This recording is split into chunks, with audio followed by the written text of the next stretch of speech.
Okay, we gotta start. Okay. So this is our webinar for today, resource management and leadership.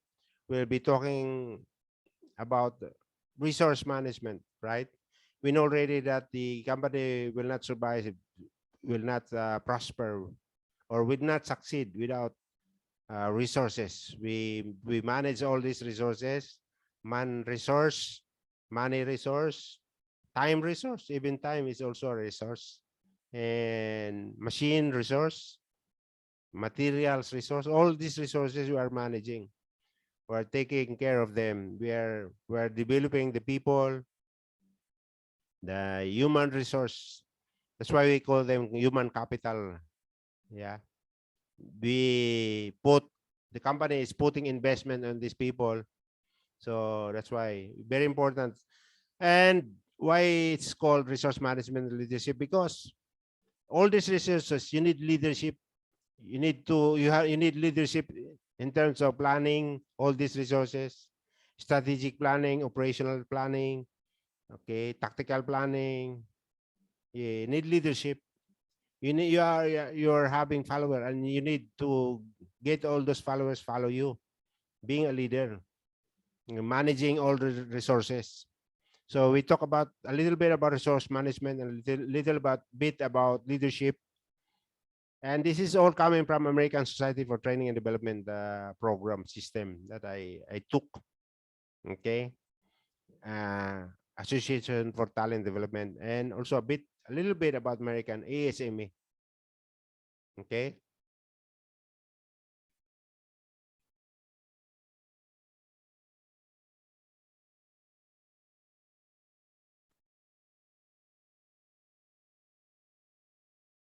All right. Now let's talk about the learning objectives first. You will learn the trait.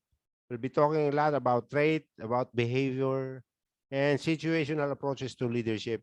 Be talking models for the behavioral approaches to leadership, like the continuum of leadership, X employee and Y employees, and managerial grid. Then we proceed to go on with the situational approaches to leadership, things like that. So the principles of behavior approach theories, that is continuum leadership by Tannenbaum and Smith, Theory X and Theory Y by Douglas McGregor, and Marzial Grid by Mouton, and how to become a situational leader and adapting the four leadership styles. Okay, go on. So the company, the organization, whether you're from the private sector or from the government, you're a profit oriented kind of organization or a service oriented organization. Okay, you need to have management and supervision. You need managers and supervisor to run your business. Okay, you have to entrust all the resources to these guys for for them to be able to run your business and make the company grow and make everybody grow at the same time. So what is management?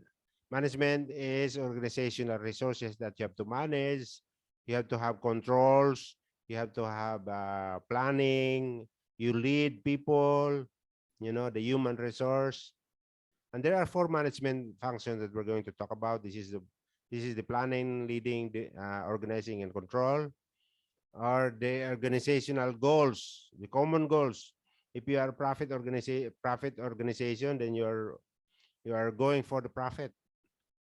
If you are a service oriented like the LGUs, then you go for services for your constituents, for your customer. Your customer is your constituents. Then management level. Talk about the management level. We should understand the management levels because you know there are different levels of leadership, different levels of managers, and they work together.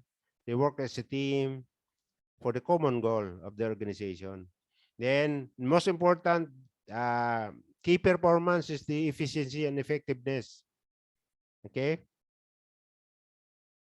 We need everybody to be efficient and effective. We need also all the resources, all the machineries, equipment to be efficient, because this is the very key or the critical resource that we need for the company to grow, right? You have to maintain, we have to plan our objectives, the smart objectives. You have to plan it. We need to have a vision. We envision the future. We envisage the future, and whatever we have in terms of our current state, okay, and the desire that we have in our future state, we need to reach the future that we want to reach, achieving our goals along the way, our objectives along the way, our smart objectives along the way. And we need to improve in between the current state and the future state. In between is the gaps, whatever gaps that there is, you have to bridge it. We have to bridge the gaps. Okay, we have to handle. That is our job as management and managers, supervisors, as leaders. Supervisor, manager, they are leaders. Team managers, team leaders, they are leaders. Line leaders, they are leaders. Superintendent, they are all leaders. CEO, COO, yeah, different management level, but different kinds of leaders, and they are all leaders. They have to work together. They have to, you know, you have to improve. They have to have improvement year on year. That's why they need to have good managers and supervisors and leaders. So I just want you to, maybe, I don't know, just give you a bit of refresher about types of organizations for us to go on with our discussions about leadership. So the type of organizations that we have is the public organizations. For example, government goals of this organization is service. They are service-oriented organization. They provide services to their constituents, like providing basic services like collecting of garbage, improving the canals, the drainage system, so that there will be no flooding during rainy season. Okay.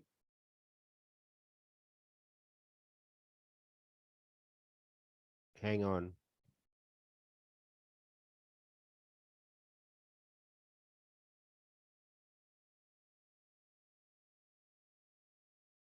Okay. So they are serving their constituent in terms of any public service like health clinic. They provide health clinic for the health of the constituents, the customers. They provide security. They provide uh, traffic order. So they get people working on the traffic situations, and many other engineering also aspect of the improvement of the city or the municipality. So this is the kind of organization that they are providing services, and they must be good in providing all these services, because this is the expectation of the constituency expectations of the leaders of the government sectors. And private organizations, product companies, they manufacture products. It could be hardware, it could be software, it could be food, beverage, and other things, different stuff. Okay. They are product companies, and there are also service companies. They provide service. Okay, they provide product at the same time they provide service, like the telecommunications.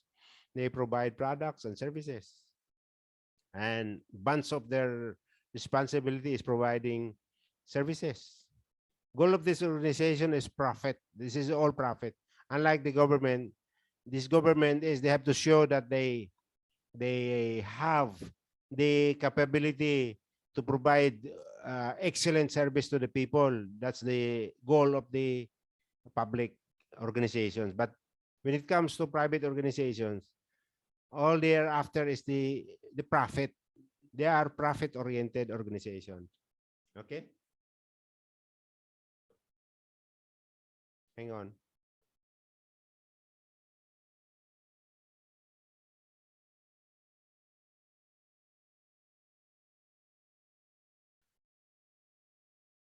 Right, moving on.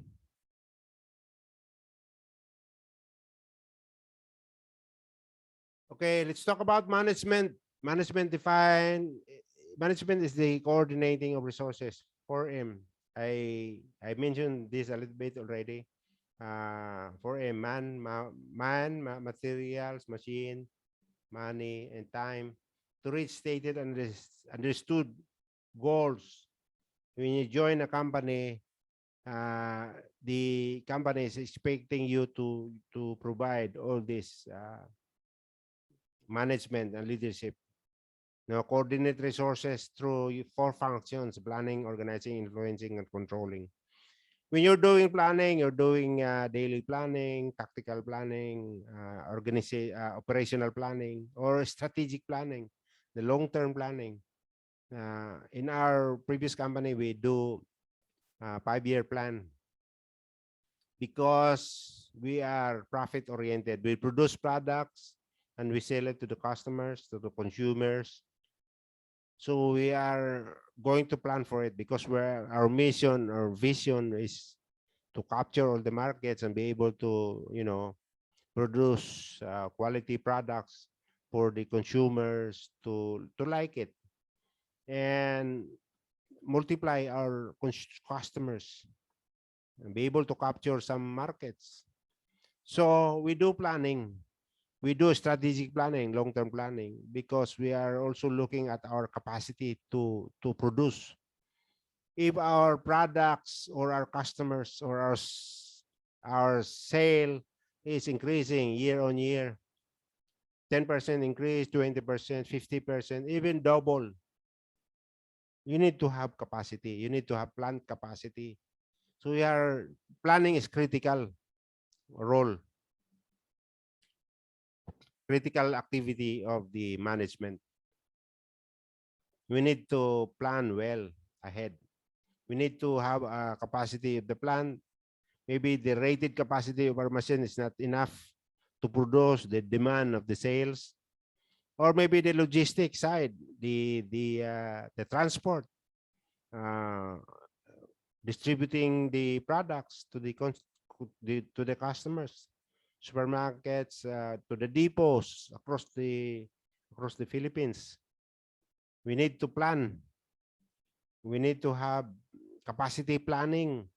We need to strategize, and it needs leadership. It will not prosper. It will not. You will not be able to reach your goal if you are not planning well. You have to have planning managers and planning supervisors and planners. You need to have like the IPPC, inventory planning and production control, corporate planning for the entire all the SBUs, strategic business units. So you need leadership in that aspect. Then organizing. We need to organize the work, how the work is going to be done in terms of the workflow process, what is the step-by-step process, the procedures, standard operating procedures, the methodology of the work. You need to organize, and you need the people. You need to organize the people. You need to analyze the job analysis. Okay, you need to put rankings on the people. What are the ranks? Who are the people who are going to do this kind of job? Who is going to do that kind of job?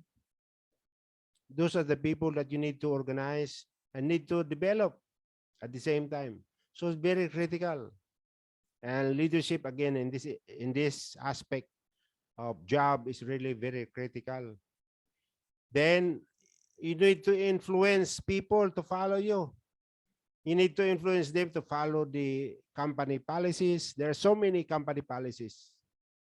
They need to follow the policies. They need to follow the SOPs. They need to follow the method that you are asking them uh, to do. Influencing is leading.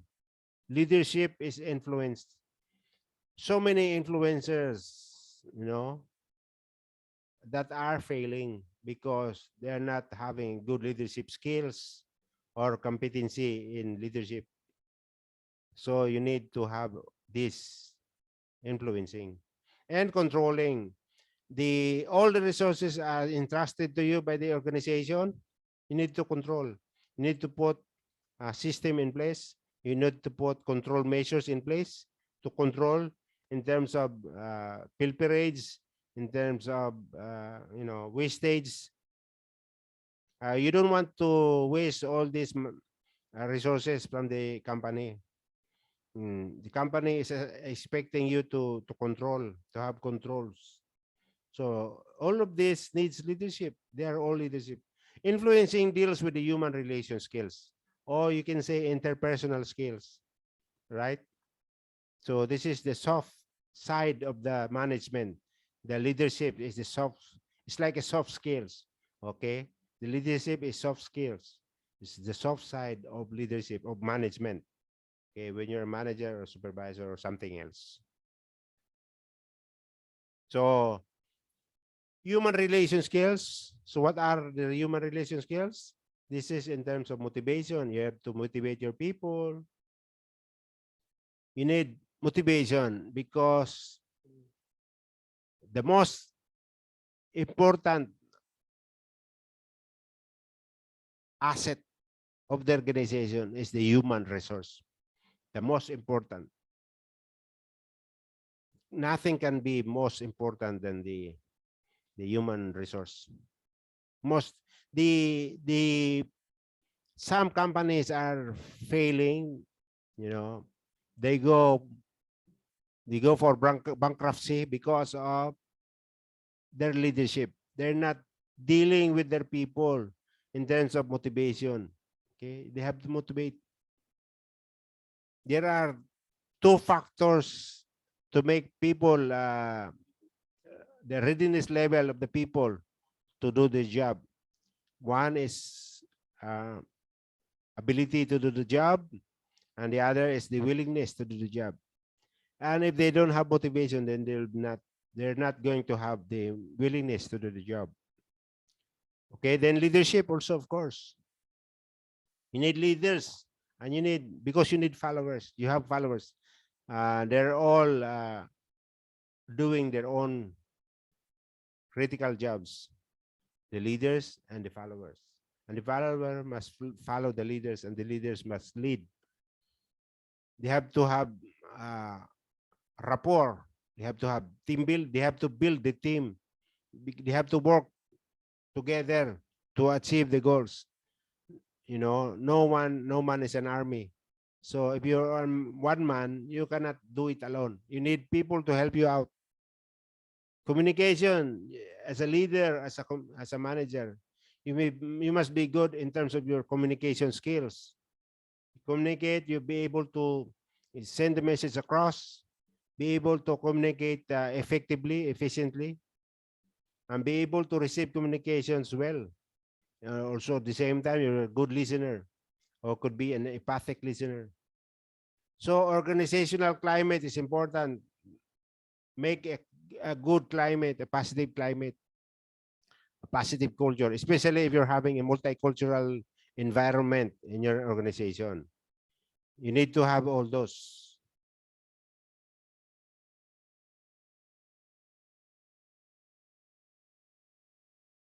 Okay? So these are the organizational resources I was talking about, the 4M plus D. These are all entrusted with you by the organization. So manpower, materials, machinery, money, and time. Okay? What are you going to do with the manpower? You have to make them effective and efficient. How are you going to do it? You have to train them. You have to develop them. You need to give them induction training. You know, what is induction training? Role structuring. Okay, you have to explain his role. The role outline should be explained to him. What is his role? What is the core purpose of the job? What are the area of responsibility of this person? You need to explain the job description to him, the role. You need to explain the nature of the business so that he understands what we're doing as a business. You need to understand all the SOP. You need to understand all the method, the workflow process. Okay? He needs to understand everything. He needs to be trained. That's why there's an induction training. In terms of the machinery, equipment, operation, maintenance, and others, you need to train him, develop him. Put OGT in place, structured OGT, on-the-job training, a series of training and coaching, and a series of assessment, competency, practical competency assessment. So you need to develop the manpower. You need to put a performance management in place. Okay. You need to do all this. Then materials. You need to manage the materials, machinery, in terms of operation, in terms of maintenance. You need to have the budget. No, you plan for your annual budget, and then time management. You need to do time management. You need you need to understand. You need to do your priorities. What are your priorities? Okay.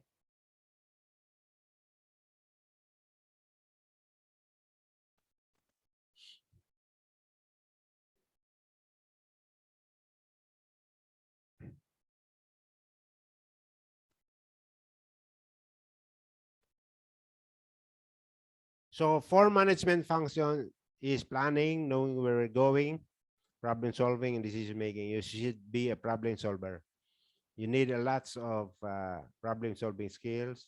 You need a decision making skills also at the same time. Organizing enough 4M plus T, the resources, and coordinate with resources. Coordinate with other departments like the inbound logistics, the outbound logistics, the transport department, the engineering maintenance, utility maintenance, fleet maintenance.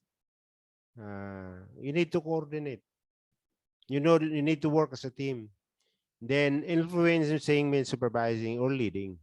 You need to influence people to follow whatever you have in terms of SOP, in terms of methods, in terms of the systems and procedures, and controlling and utilizing resources. That would mean reutilizing resources.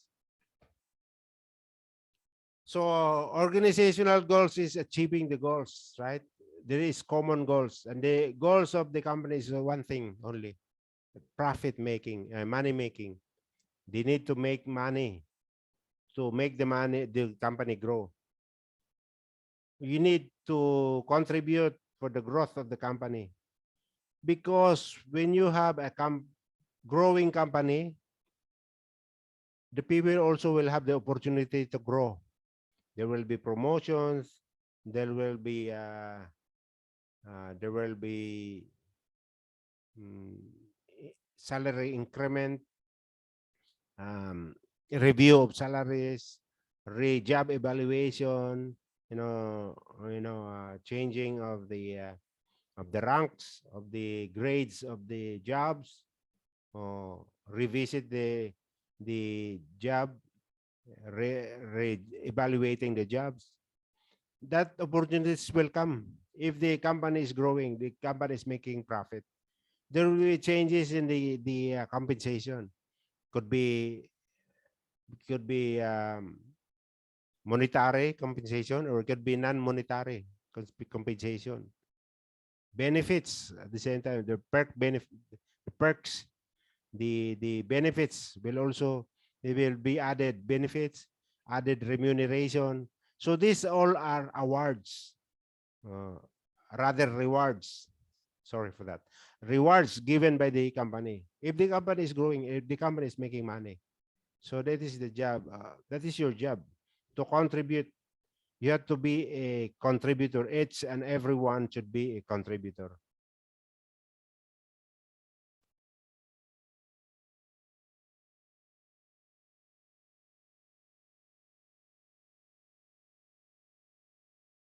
Okay. So goals depend on the type of organization. Public organization provide the best service we can. Utilize our resources to provide the services. So these are all uh, cost. They got cost centers.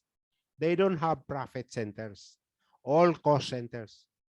They're all spenders, spending money of the people. This public organization.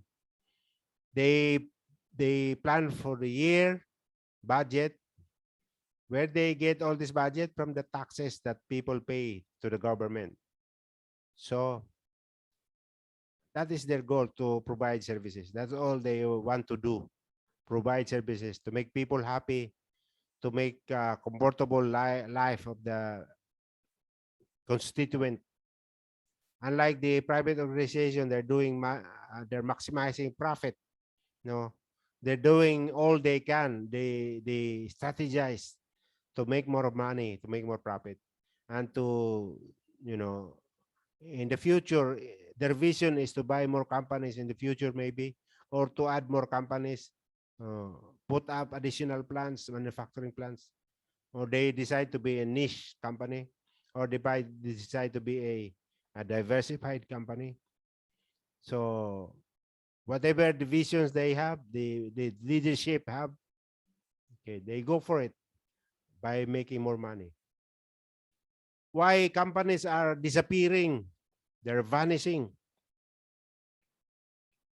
I don't know if Nokia still exists now, but I think they already vanished. They disappear. I think because they lack leadership. Unlike the Apple, Microsoft, Google, and all other fortune companies, they are all growing, Facebook, oh, now they call Meta. Okay, so they're all growing because of the leadership. Like for example, like good leadership is um, Jack Ma of Alibaba. No, he's a good leader. Steve Jobs is already gone. Steve Jobs, but he's a good leader. He said he's not good. Actually, he said, "I'm not good, but I have good leaders. So I'm surrounded by good leaders, and they work together for the organization to grow. Mm. I'm just good in selecting good leaders." That's what he said.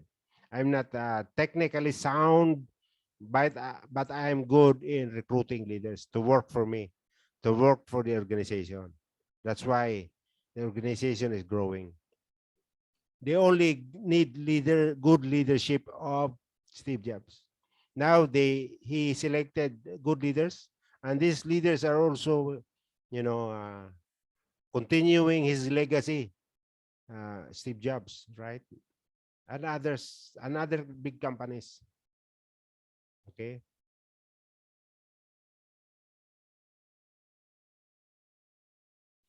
I just want to give you example of some organizational structure for your understanding in terms of leadership, in terms of management, how they do it, why they are successful, how, organizational structure is really critical in your organization, and how you do it, how you organize your work, in terms of the problem solving, in terms of decision making, in terms of accountability, the freedom to think, and the thinking environment, decision making, level of decision making, level of authorities.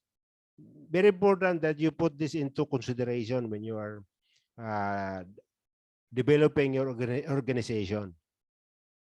An example that I want to give you is the flat structure, which we're having the CEO, then all the people of these people.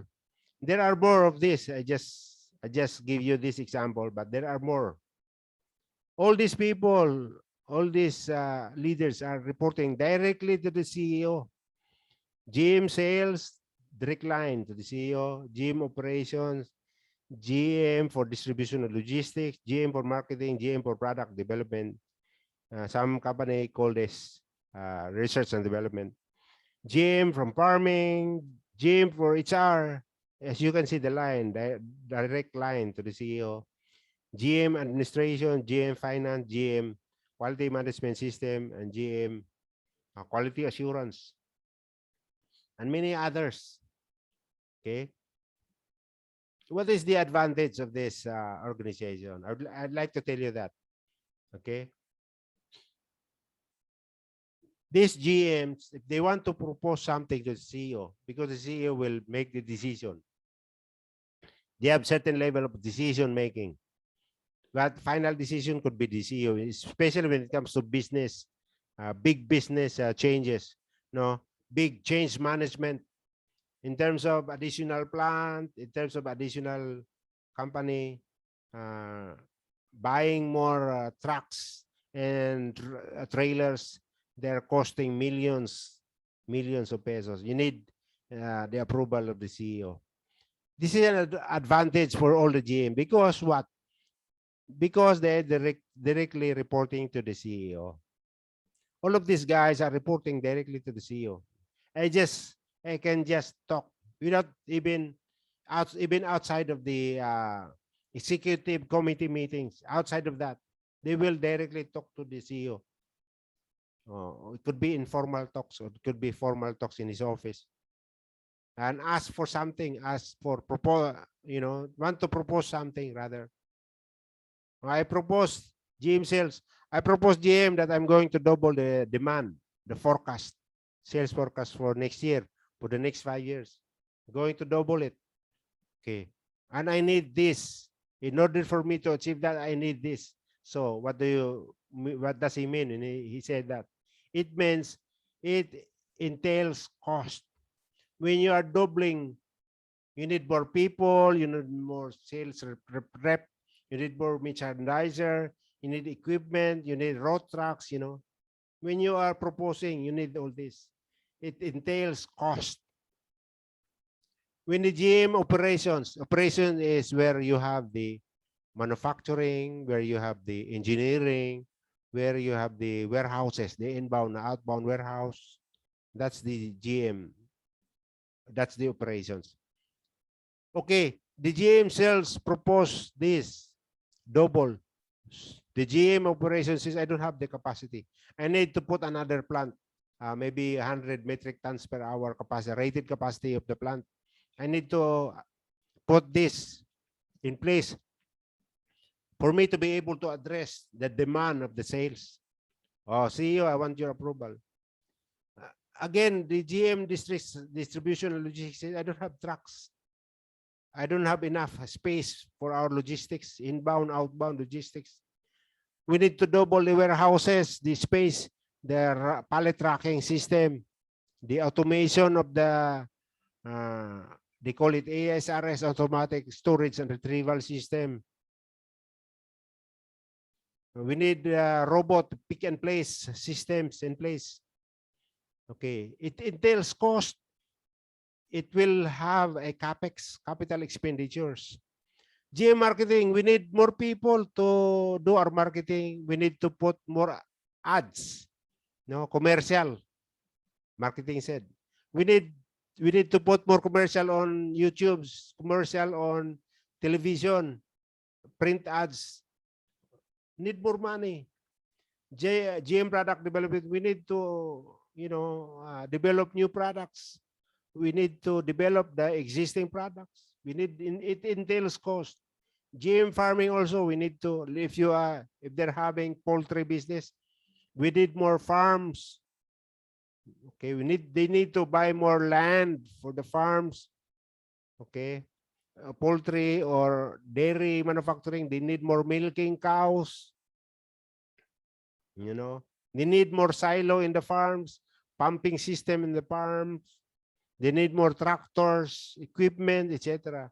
GMHR need to recruit more people. We need more money. We need to buy system, computerized system. Imagine the company that I had worked previously was having 30,000 employees. Can you imagine that across the Middle East? That's a huge organization. GM admin, GM finance, etc. They all report to the CEO. It's easy to propose to the CEO. That's their advantage. What is the advantage of CEO? Nothing.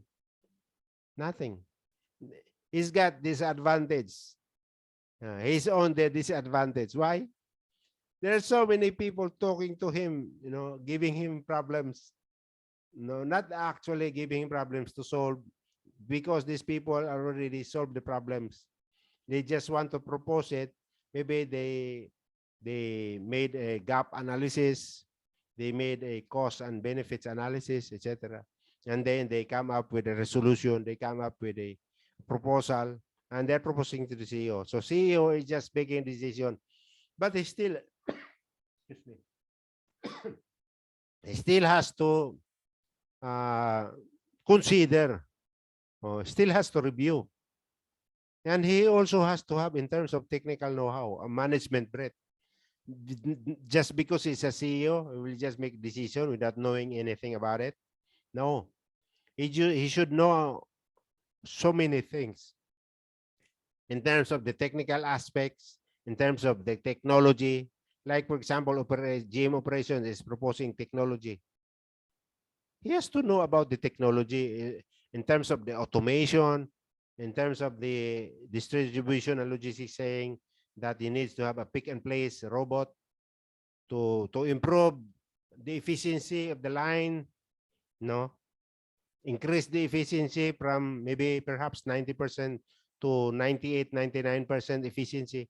That would mean something big, increasing its efficiency like that. And the CEO would consider that. What would happen? What would happen to the CEO? That's why it's good to have a face-to-face training, no, so that I could have your reaction right away. He will burn out. The CEO will get burned out because too much pressure you put on him. You put too much things on his table, on his plate, on his table. You're putting all of these guys, and this is just minimal. There are more guys like this. More GMs in other area of operation, in other functions. You're putting too much on his table. He's pressured now. He's pressured to deliver. When it comes to uh, putting up new plans, putting up new businesses, diversifying, putting more SBU, strategic business units. CEO will not only want to decide. He will go to the board of directors.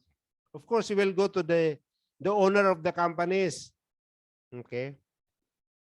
Operational decision, business decision, operational decision. Okay. He can do it finally on his side. But when it comes to buying new companies, especially if that company is worth like 10 billion, 20 billion, like Cosmos was sold to San Miguel Corporation in billions. I was there when they were doing due diligence. Okay, it's a multi-billion decision. So the CEO will go to the stockholders, the chairman of the board and the board of directors, to make the final decision whether or not they're gonna install a new company, install a new manufacturing plant, and installing a manufacturing plant will have maybe between 100 to 200 or 300 million pesos. That's that's that's the, or even 500 million pesos, or even 1 billion, depending on the scale, the size of the plant. So because you're buying state-of-the-art production, how many production lines that you're going to put, like filling machines, packaging, packing machines. Maybe you put plastic manufacturing. You operate, or you manufacture your own packaging products. Okay, so it needs more money. You need partnership also. You need to get partners, business partners, to invest for you, investor to invest for you. Okay, so this is the problem with it. This is the drawback. CEO is having problems now because he's not only dealing with sales, he's also dealing with operations, he's dealing with logistics, he's dealing with marketing and development. So you see how broad the CEO in terms of technical know-how, in terms of management breadth, in terms of thinking environment, his accountability is greater. That's why he's having that kind of grade. Okay, his grade is higher, and he's receiving much higher salary because of that reason. Okay, so that is a flat structure. You decide whether you go for that structure. As far as Almara is concerned, that is the structure that we had. I'll give you uh, another structure. This is what I call layered structure. This is not actually. No. This is not. This is just coming from my imagination. Huh? I'm just giving you this to just to emphasize my point of having a layered structure. It doesn't mean that this BP is reporting to the BP or to the EVP or the SVP, senior vice president, executive vice president, assistant vice president, etc. So what I'm just saying here is there is now a COO, especially if you're having multiple strategic business unit SBU. You need more CEO for each SBU.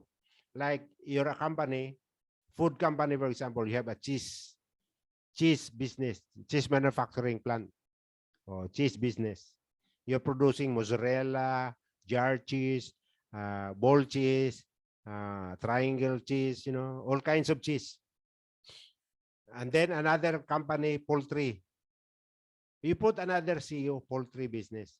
You have dressing plant, you have contract growers, you have feed mills, etc. And then you have another company, beverage company. So another SBU. So you put another CEO there. You don't know, the CEO will not manage all this SBU. Otherwise, he'll go crazy. Okay? In layman's terms, he will go crazy. Okay? So, layered means the problem solving is delegated. The decision making, there is a certain level of decision making. Tactical decision, operational decision. Okay? So many decision making, so many problem solving, so many minds, so many brains are working together. Maybe in terms of progress, there will be delay in terms of progress of the business because there's so many layer of decision making and problem solving. So this is the layered structure. Okay. Layered structure, I give you example of layered structure in manufacturing. CEO, okay, GM operations report to CEO, divisional manufacturing managers reports to GM operations, manufacturing manager reports to divisional, senior production manager report to manufacturing manager production. So this is layer. The problem of this, the good thing about this is that you are able to solve the problems in every level. It does not have to go up the level of authorities. It may be within your area. It's already solved the problem. Okay. If the problem is not solved within the line of team leader, then it will go up to supervisor. If already solved, then it's okay. Another problem crops up, he will solve it and not able to solve it, escalated to team manager. Team manager is not able to solve it, escalate it to senior team manager. The production manager will make a decision, and he said, this is not within my level of authority. I will escalate it to senior production manager. Senior production manager will escalate to manager. So this is the layered structure. Okay. This is the layered structure. It has advantage in terms of people are working together, uh, building a team.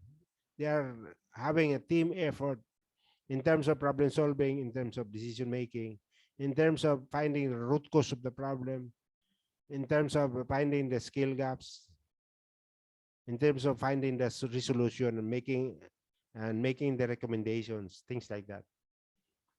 Decision making. Okay. The problem is the company is paying more money, more people working. Why?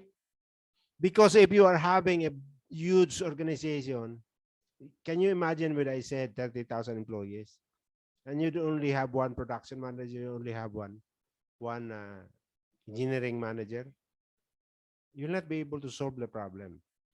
For example, production manager could be 20, 30 people. Senior production manager could be 10, Manufacturing manager maybe 5, 4, 3, depending on the size of the organization. Maybe team leaders, maybe 50, 100. This is only in manufacturing. What about the farms? What about the sales? You know, okay.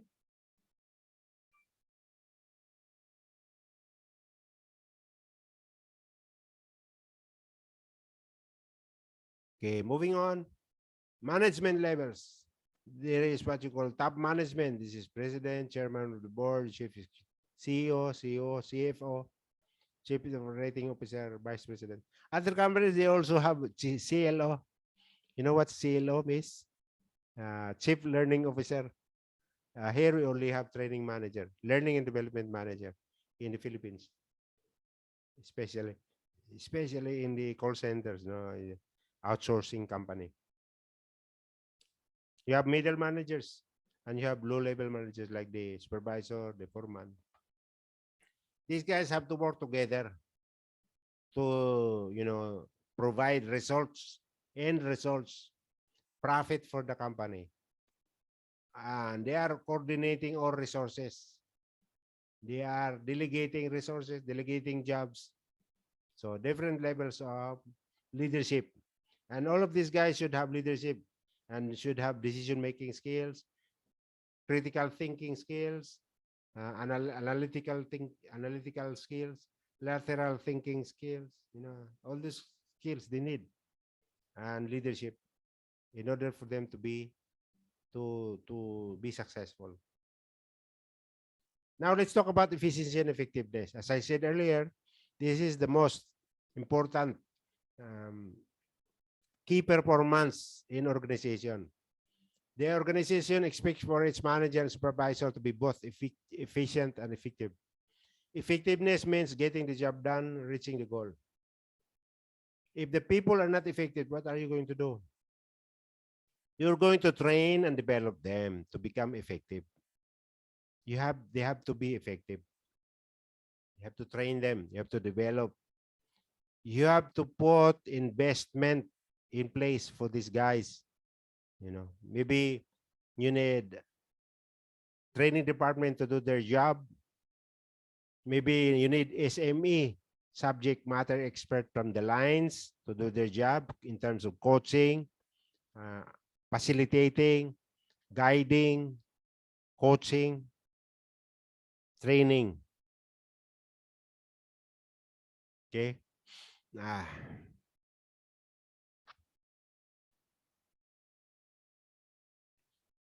Efficiency, properly utilizing resources, the 4M plus T that I discussed earlier.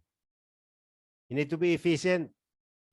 Just 1%, 2%, 3% efficiency difference would be a big difference, big impact to organization. Like for example, let's say for example, your efficiency right now is 95%. You are able, because of the smart objectives, you are able to increase the efficiency from 95 to 98%. That would be a big impact to the organization. If you are having a large organization, big impact in terms of money, in terms of profit, in terms of bottom line, in terms of net income, in terms of profit. Okay. your cost will become lower, your profit will become higher. That is the impact that is giving in terms of efficiency. Not only in terms of human efficiency, but also the machine efficiency. There is what you call OEE. That is one of the metrics, or rather KPI, key performance indicator, that you have to monitor and be able to, to increase OEE, overall equipment effectiveness, OEE. That is part of the lean management or lean manufacturing. If you're doing lean manufacturing or lean management, you need to do that. You need to do the 5S, implement 5S Kaizen, uh, lean management, DMake, define, measure, analyze, improve, and control, which is part of the Six Sigma. Sometimes using the least amount of resources is not efficient and not effective. If you're doing lean management and you're just cutting cost, and that's not good for you. You're not going anywhere. You're not growing. Because why? You need resources. That's the most of the blunder of most of the managers, leaders. They're trying to cut costs. They reduce the manpower in order for them to. They think that they will be successful in terms of lean management, lean manufacturing. They will cut cost, reduce manpower, streamline. The problem there is it affects the quality of the products or the services. Okay. If you have 20 people, you make it 10 people in one line. Or what do you think will be the impact? The quality and the efficiency, of course. The production output will be impacted. Okay. So it's not good to cut cost. You just study which one is the right sizing. You implement right sizing, engineering method. You innovate, you improve the methodology, you improve the systems and procedure. Continuous improvement, CI. That is what you're going to do. You implement the 5S, the sort out, set it in, shine, standardize and sustain. 5S. If you have attended the 5S program, okay, you need to do that. You need to analyze. You have to, if you have a recurring problem, you have to solve the problem. That is lean management. You try to solve the problem in terms of the 7 waste in manufacturing, the waste in transport, the waste in materials, more spillages, or maybe even pilferage. Spillage is also one. That is lean management. Right sizing, not reducing, not streamlining to the effect that at the same time, it will also affect in terms of the motivation of the people, because they are now scared. They think that will be sooner or later they will also be out of the job. There is no, they are thinking of their, in terms of their security of tenure. They think they will not last forever in this company. So they're also worrying about that. And if they worry a lot and they're not enjoying their job, they don't have motivation, then it will greatly affect the output of the performance. Okay. So proper has to be defined by the manager, supervisor, and the organization. So that's why you're putting in place this manager, supervisor. These guys are the problem solver. They will solve the problem because of their management skills and their leadership skills. They will solve the problem, and we will try to determine which one is proper. In terms of materials, this is proper amount of materials. This is not exceeding, and we're not shortening it. And that's what they're doing. The manager, supervisor, and their leadership. So let's now talk about what is leadership. Lead employees in an effective manner. Okay. Able to influence employees, having human relationship. The key to leadership priorities, prioritization, creating positive change. Important ingredients, integrity, Self-discipline encourages others to work better. What's leading employees in an effective manner? You yourself, you are following the policy, you are in compliance with the policy. In compliance is the SOP, in compliance with the safe system of work, in compliance with methodology, the systems and procedure. If you are certified under ISO, or you're doing independent audit, you're doing self-audit, and you're allowing external audit for the purpose of CI, continuous improvement. Okay. Effective manner is you're doing the right thing all the time. You're having self-discipline, self-confidence, self-esteem. You're you're delegating to the right person the job. You're not having a favoritism. You overload one employee and then you underload another employee. That's not a good thing to do. You train and develop these people. If they lack the train and development, that's also another cause of motivation problem, motivational issue. You have to train them. The employee will think, why the company is not training me? I'm not to go anywhere if I don't have training. I'm not going to grow in my career because the company is not providing career development opportunity. They don't have what you call succession planning strategy.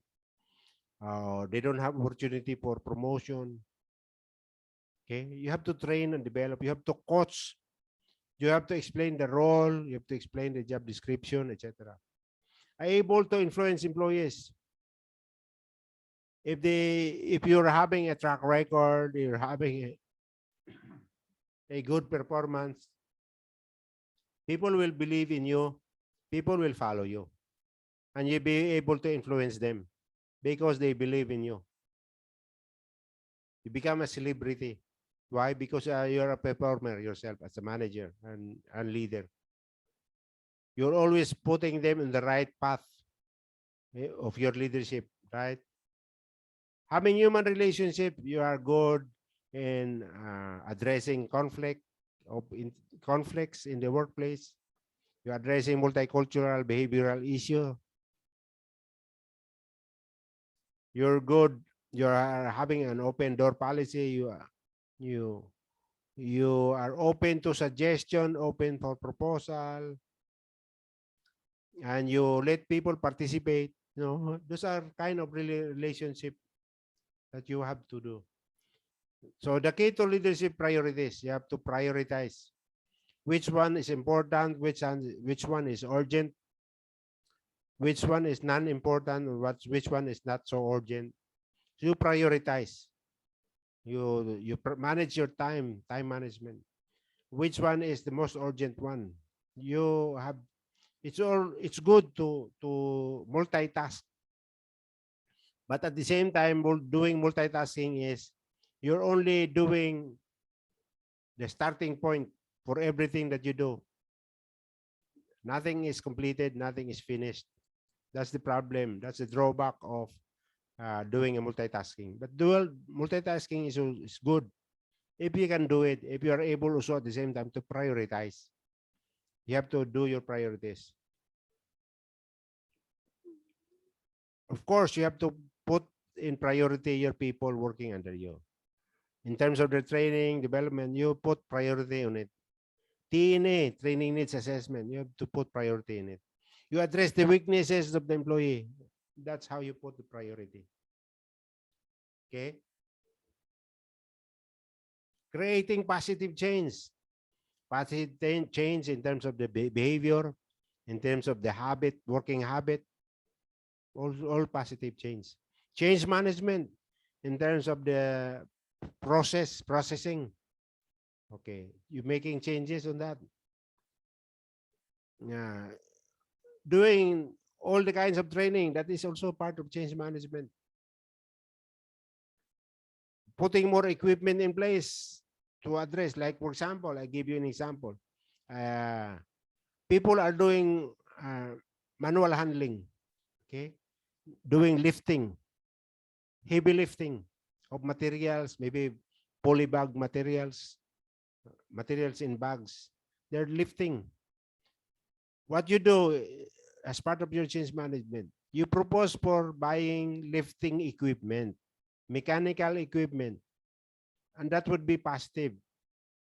Welcome to the employees who are having difficulty. Every day, 8 hours a day, they are lifting materials.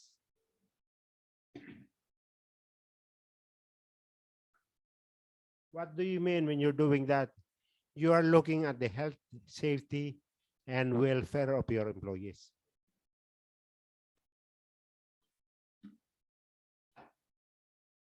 Good leaders are taking care of the health, safety, and welfare of the employees.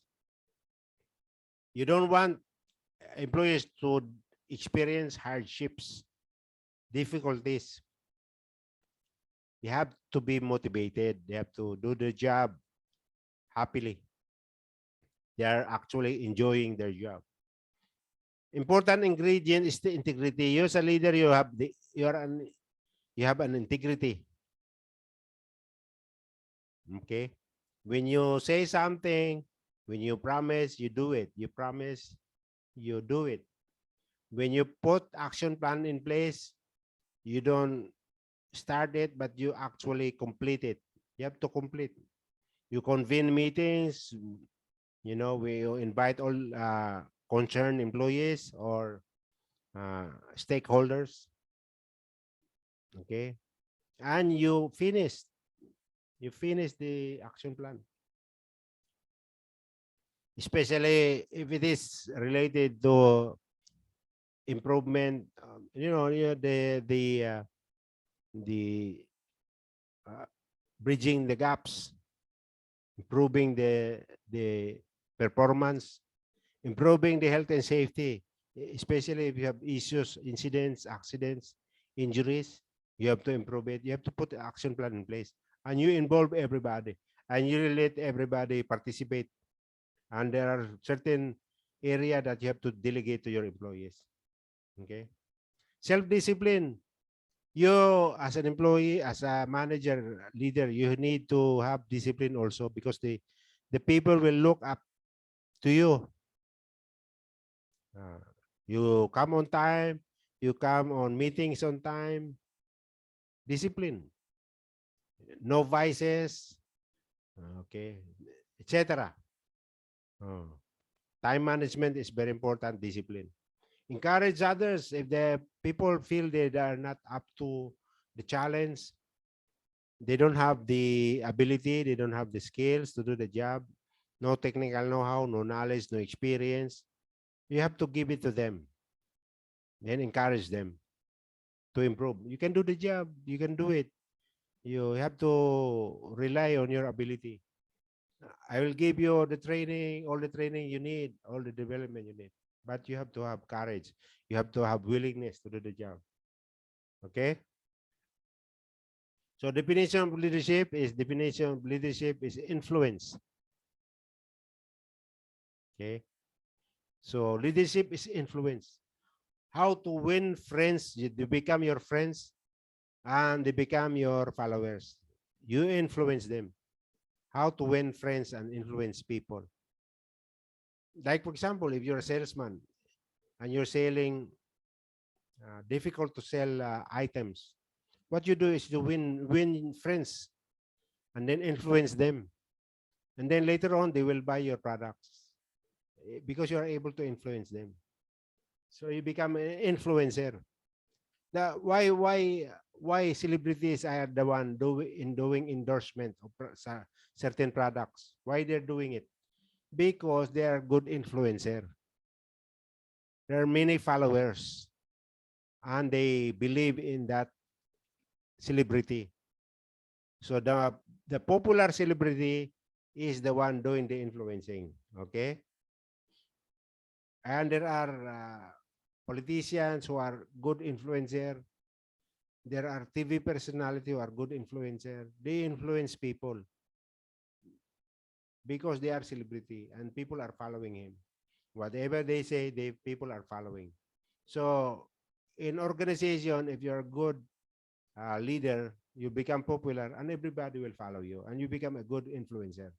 So the more people you influence, the more success you will be. If the people under you are following you and they become successful, they improve their efficiency, they improve their effectiveness, they improve their performance, they will be successful. And then you as their leader will also be successful. So the key to success in an endeavor is the ability to lead others successfully. So make people successful.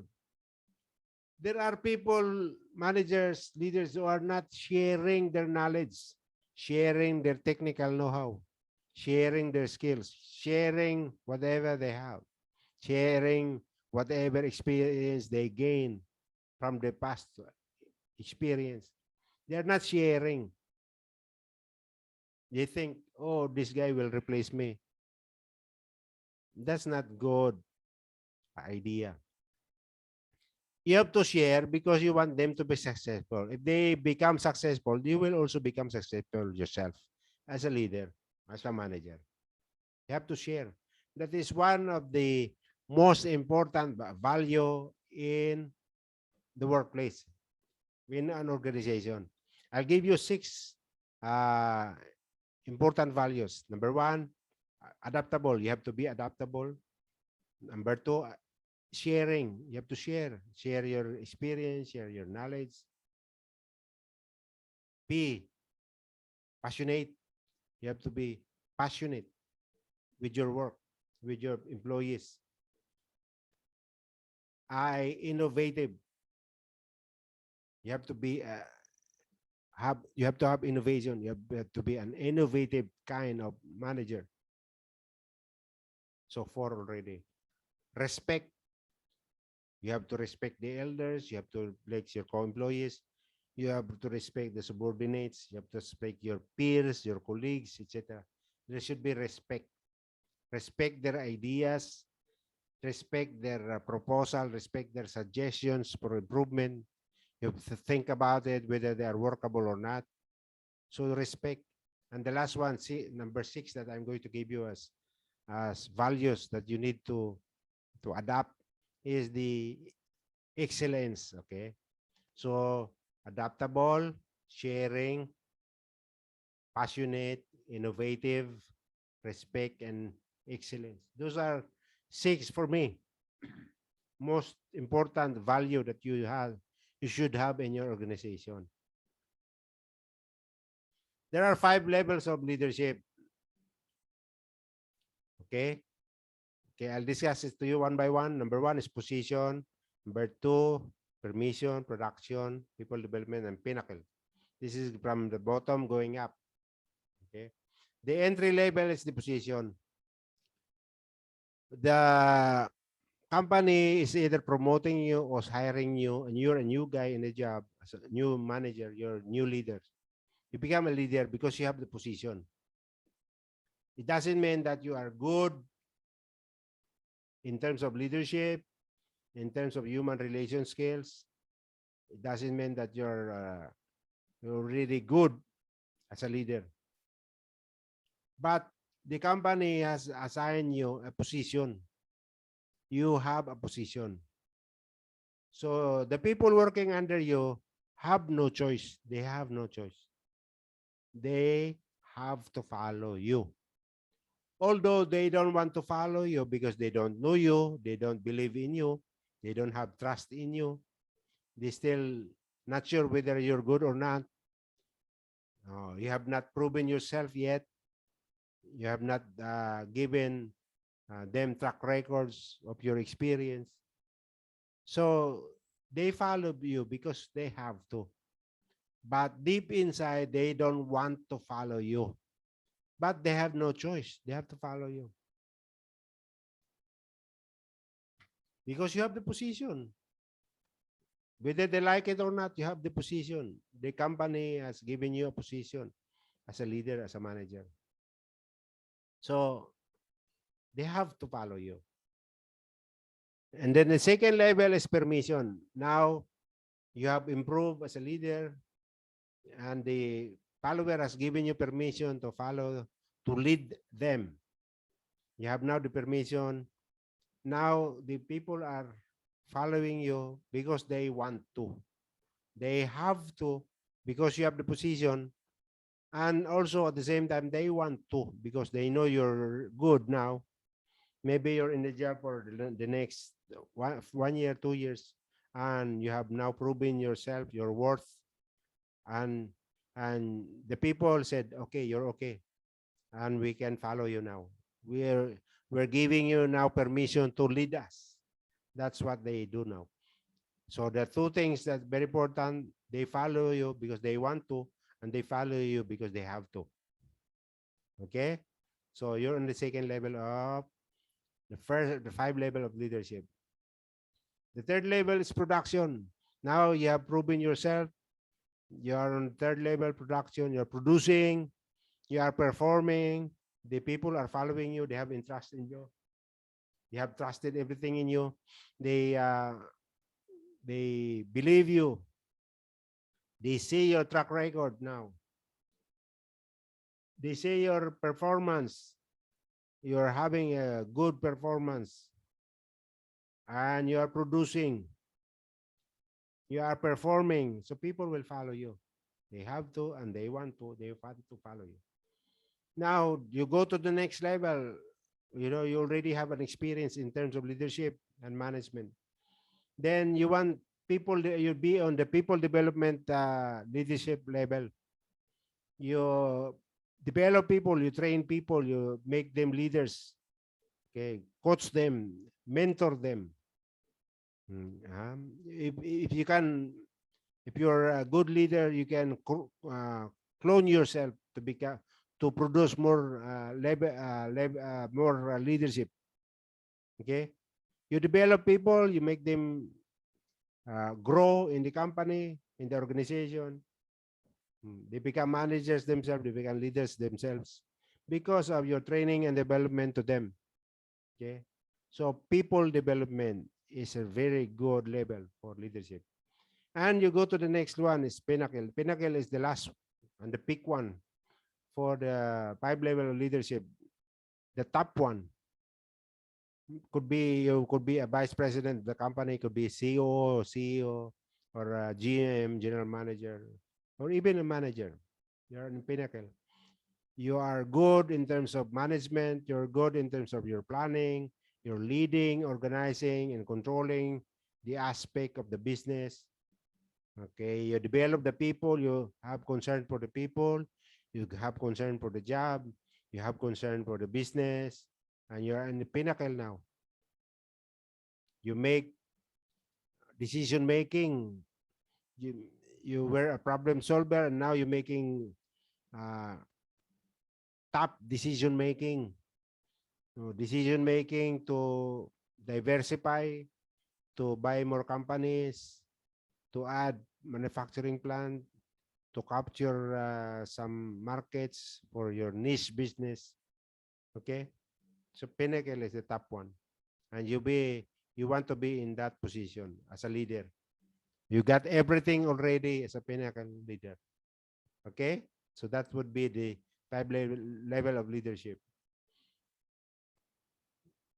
Some leaders are born leaders, some are not, but they can be developed.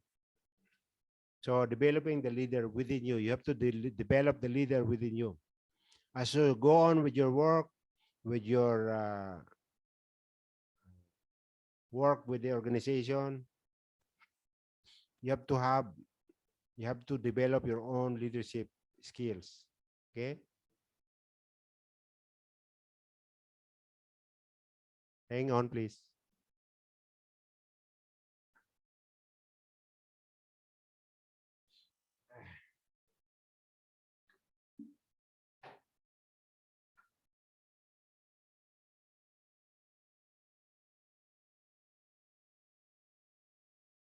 Okay, Greatest leadership challenge leading me. First and foremost, you have to lead yourself. Can you be led? Can you lead yourself? Do you have the discipline? You have the self-esteem? You have the confidence? You have the know-how, technical know-how?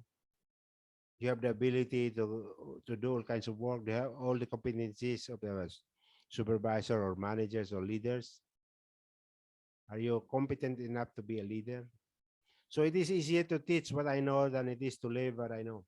So meaning you teach leadership, but you're not living it. Okay, you're not doing it in actuality. So that's what self-discipline comes to play. Everything worthwhile is uphill. Everything worthwhile is not easy. So when you reach the goal of pinnacle, when you reach the goal of success, you have to have hardship, you have to experience difficulties. Okay? You have to be on uphill to reach there. To reach your goal, you have to have uphill. You have to be on uphill. If you want to grow in your career, to grow as an individual, to grow in terms of your personality, in terms of your leadership, you have to be on uphill. There will be many hurdles that you overcome, but you shall overcome if you have all the positive and behavior, then you will overcome. You shall overcome. And everything worthwhile is not easy. Anything that you will get, money, in terms of money, in terms of fame, in terms of being a great leader, it's not easy. That's worthwhile, but it's not easy. You will, you will go over the bumps all the time until you will get what is your what you're getting for. It's impossible to have continued success without self-discipline. You have to have self-discipline. Everything you do, put yourself in discipline. The greatest challenge is keeping people uphill. So you're not alone. You have people working for you. Okay. You have to keep them uphill also. Keeping them on uphill is very difficult. Greatest challenge. A lack of self-discipline is a lack of knowing what you want in life. You don't know you don't have vision. What are you looking in the future? Are you going to grow 5 years from now? Are you going to be a manager? Are you going to be a leader? What are you going to do? Are you going to be put up your own business? Are you going to be the CEO of the company? You have to have target. You have to have goal. You have to have goal in life. The better leader, the better people I attract. So why fortune companies are attracting more talent? You know, when you have a talent um, competition in the labor market, one company is always getting the best talent. The other company competitor is not getting the best talent. Why? Because of the leadership. They're looking at the leadership. Leadership in terms of compensation, in terms of the uh, maybe security tenure, in terms of the career opportunities, in terms of promotion, in terms of growing in that company, in terms of uh, compensation. It could be um, non-monetary or monetary compensation.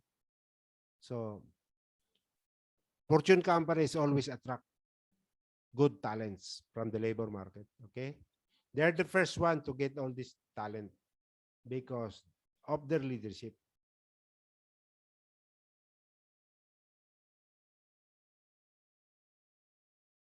Now let's talk now. Let's now talk to approach to leadership.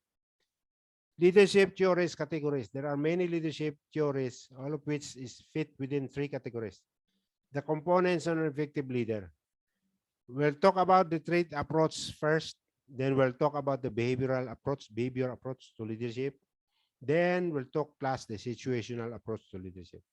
These are the things These are the three approaches to leadership that we have to, that we can uh, implement in ourselves as leaders.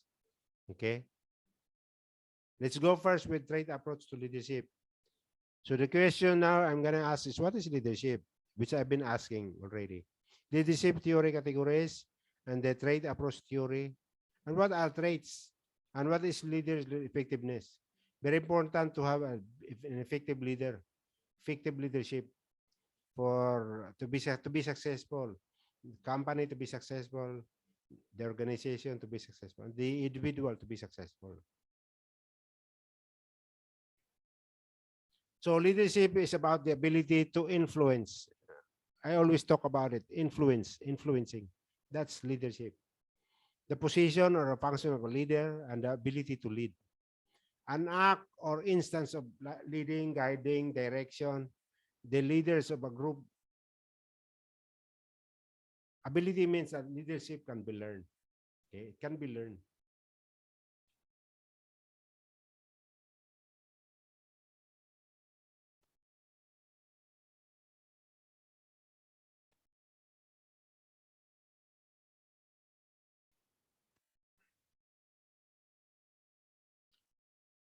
Okay,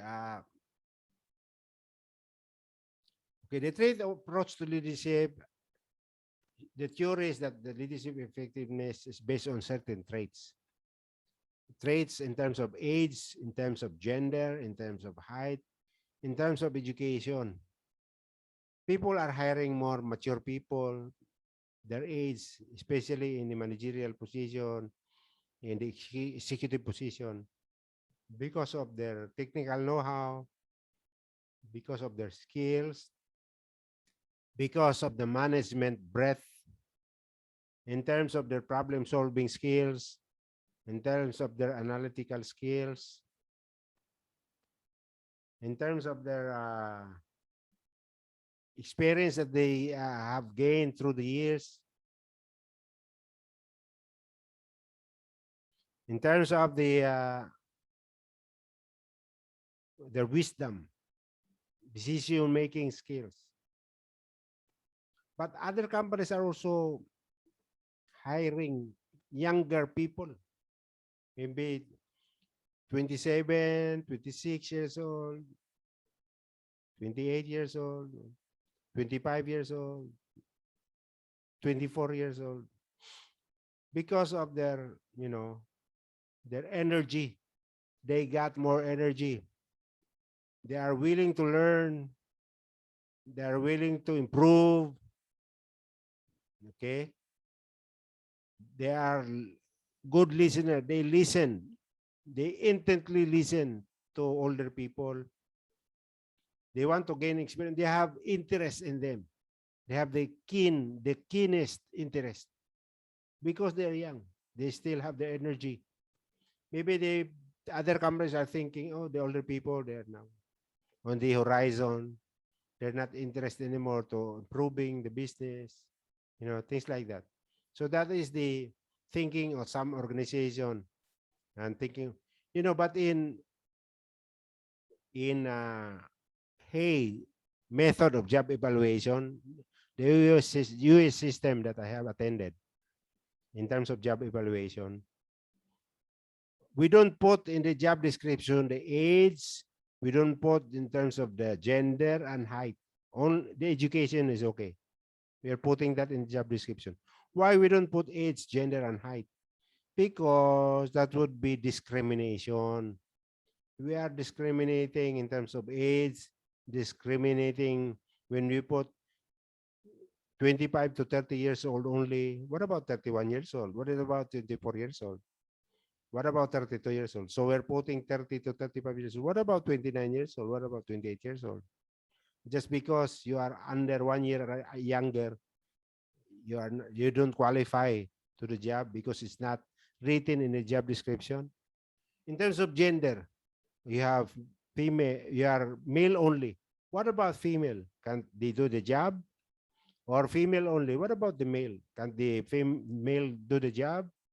What about the third sex? Okay, the LGBTs, can they do the job? So in the job description of Hey method, we don't write, or we don't indicate in the job description in terms of age, gender, and height. Okay. About the gender, some some organization are hiring female only. Why? Because maybe because of religious thing, like in Muslim areas in Saudi Arabia, for example, they hire female, putting them in one place only, female only, and male in one place only, male only. Maybe one section like laboratory, all female are working because they are now giving opportunities for the female to work. But the only thing is they don't want to mix. They don't have to have a mixture of genders, male and female in one room. They don't want that because of the religious thing. So, but in terms of the religious thing, that's not a discrimination because it's religious, no? Conservative country or conservative companies. Okay, so that's what they do. But generally, you don't put male or female only. Height. Some companies think that if you are taller, you command leadership. You you will get the people to follow you because of your height. Maybe they're scared of you because of your height, or maybe they are afraid of you because of your height, because you are tall, you're a big man. Okay, maybe in some cases, maybe, but not all the time. There are leaders who are good influencer and good leaders, like Mahatma Gandhi and other leaders like Nelson Mandela. They're not big guys, they're not tall guys, or other guys. I forgot the others. Okay. There are leaders, especially in the Philippines. There are leaders five footer only, 5'2", 5'3", 5'4", 5'5". No, they're not tall because Filipinos are naturally not tall. Education is also good for the leadership. If especially if you have a what you call a experience, you have in qualification you need to qualify. You need experience and you need education. So if you have MBA, you have Master Science in Engineering, you have PhD, of course, you have the advantage over the other. But there are certain positions we don't want PhD, we don't want master's degree.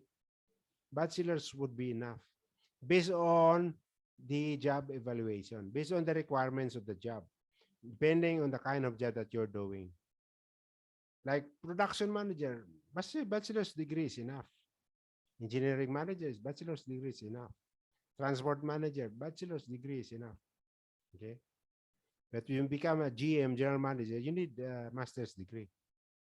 Okay. Or PhD if you want. Or most of the CEO, they have PhD. So depending on the level of authorities, depending on the level of management level. Okay.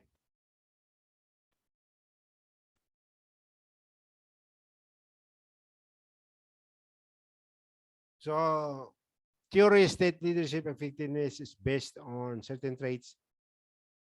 Traits and leadership effectiveness, a direct correlation between traits and leadership.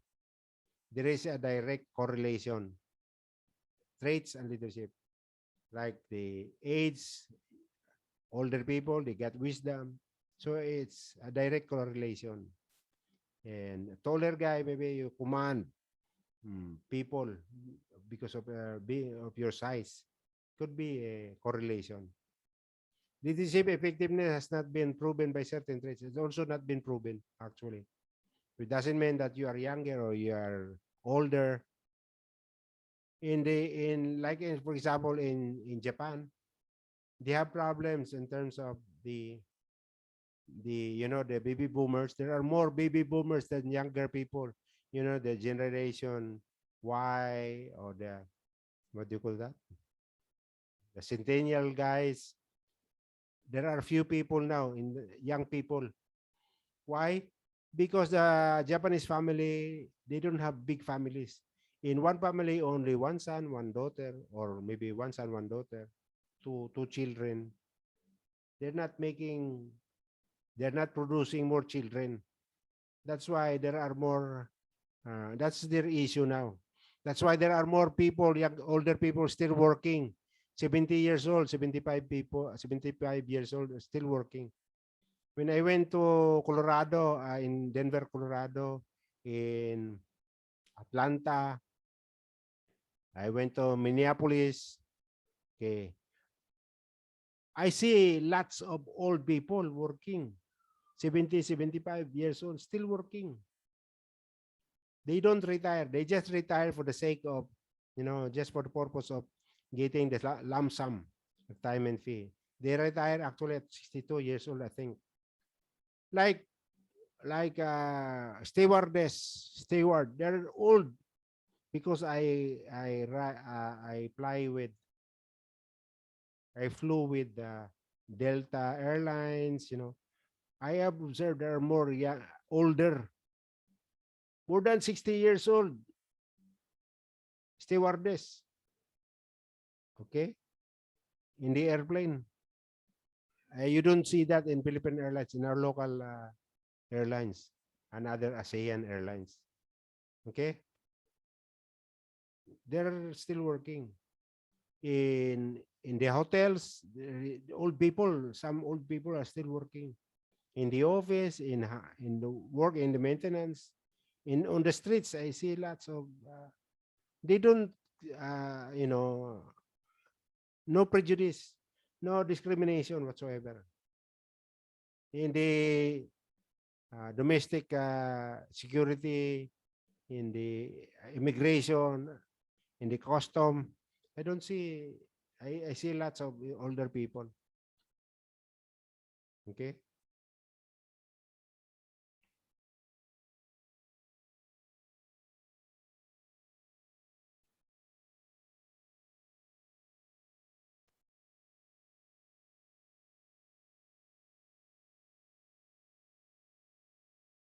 Okay. Now let's discuss about behavioral approach to leadership.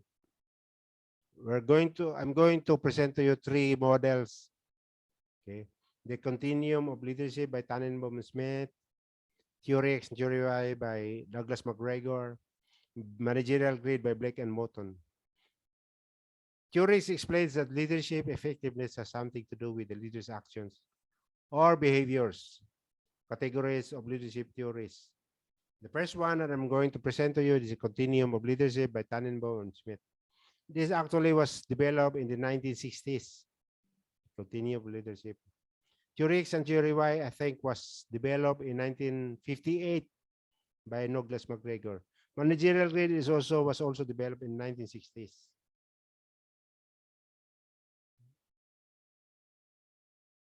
The Continuum of Leadership. Theory measures two behaviors. Number one, use of participation by employee. And then theory introduced three leadership styles: autocratic, democratic, and laissez-faire. Using this theory, we'll introduce four styles: tailing styles, selling, consulting, or you can say participating, and delegating styles. The continuum leadership scale using the four tailing, selling, consulting, and delegating styles, and the use of three autocratic, democratic, and laissez-faire of leadership styles.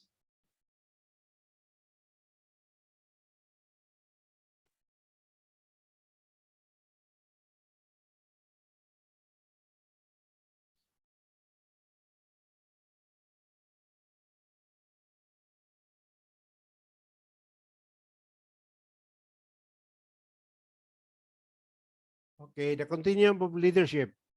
This theory measures two behaviors: use of authority by the manager or leader, amount of participation by employee.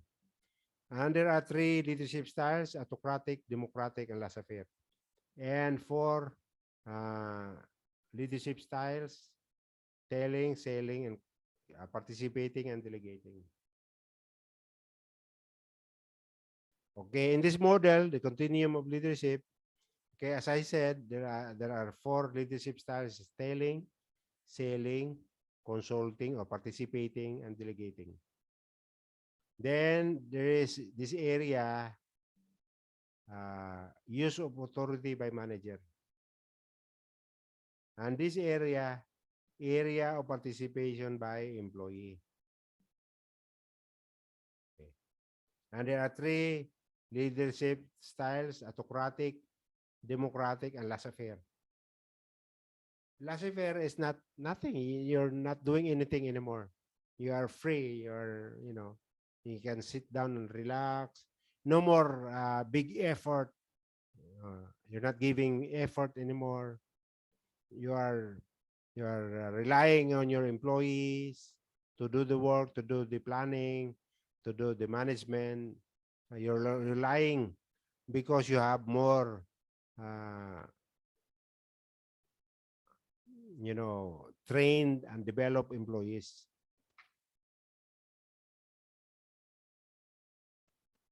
Okay.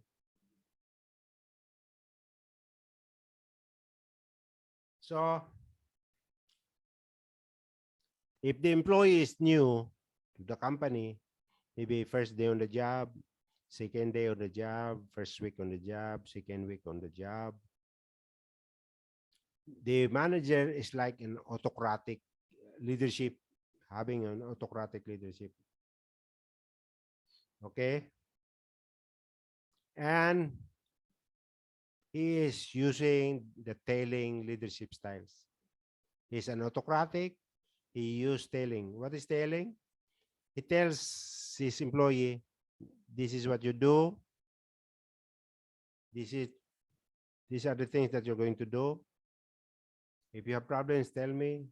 If you don't know, ask me. And this is the procedure. This is the method. And you are closely guiding him or her. You are closely,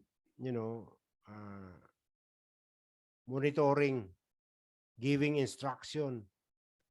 And the employee has got nothing but just to follow the autocratic leadership. No question asked no question in terms of the authority.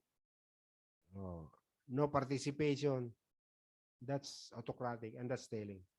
And more use of authority by manager. Bigger authority of the manager.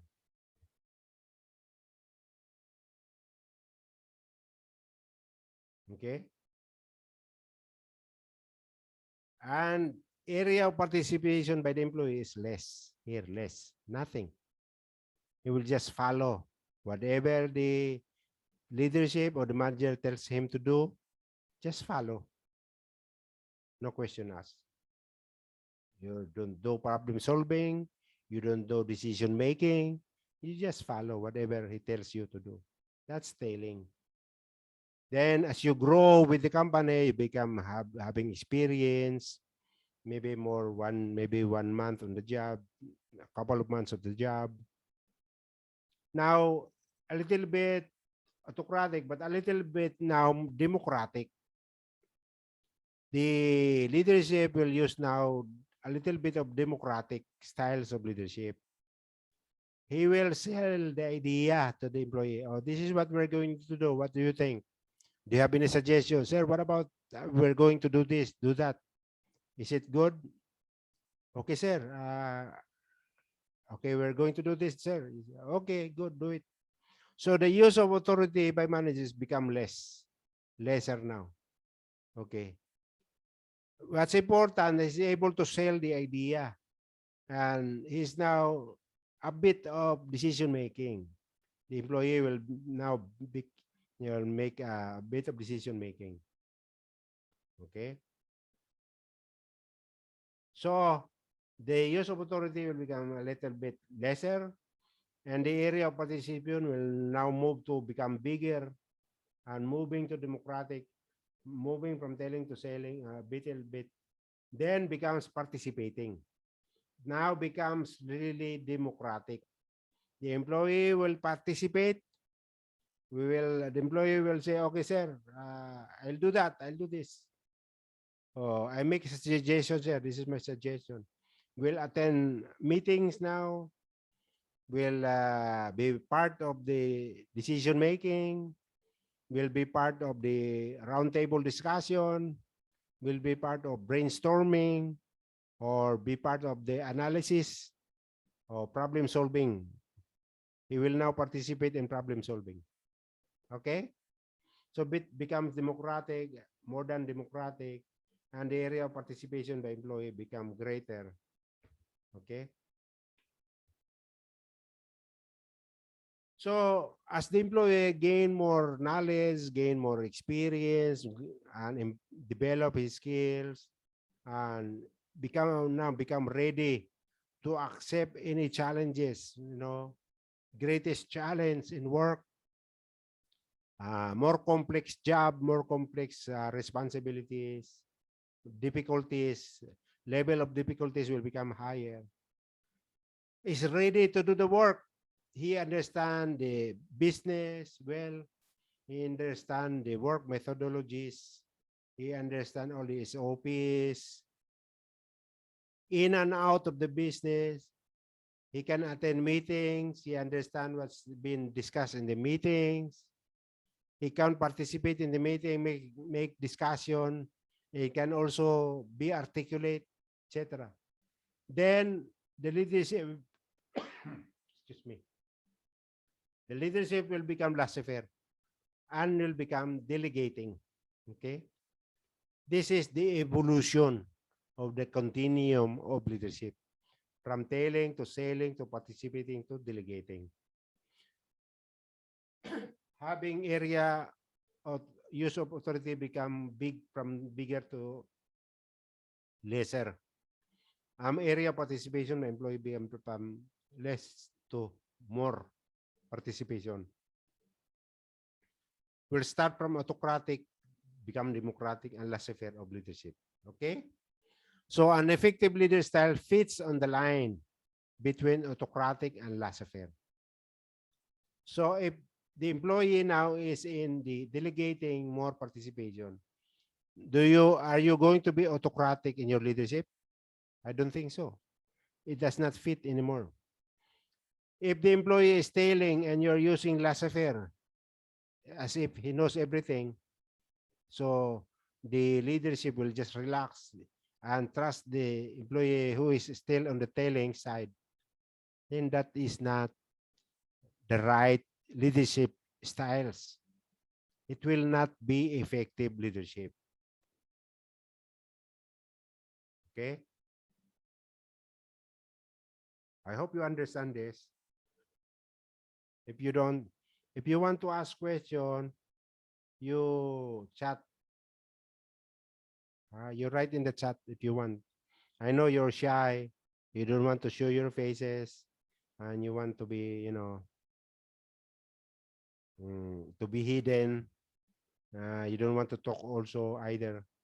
So you can chat here question, and in the end of the presentation, we'll talk about it. I will answer your question. Okay. So if you don't understand, you just ask.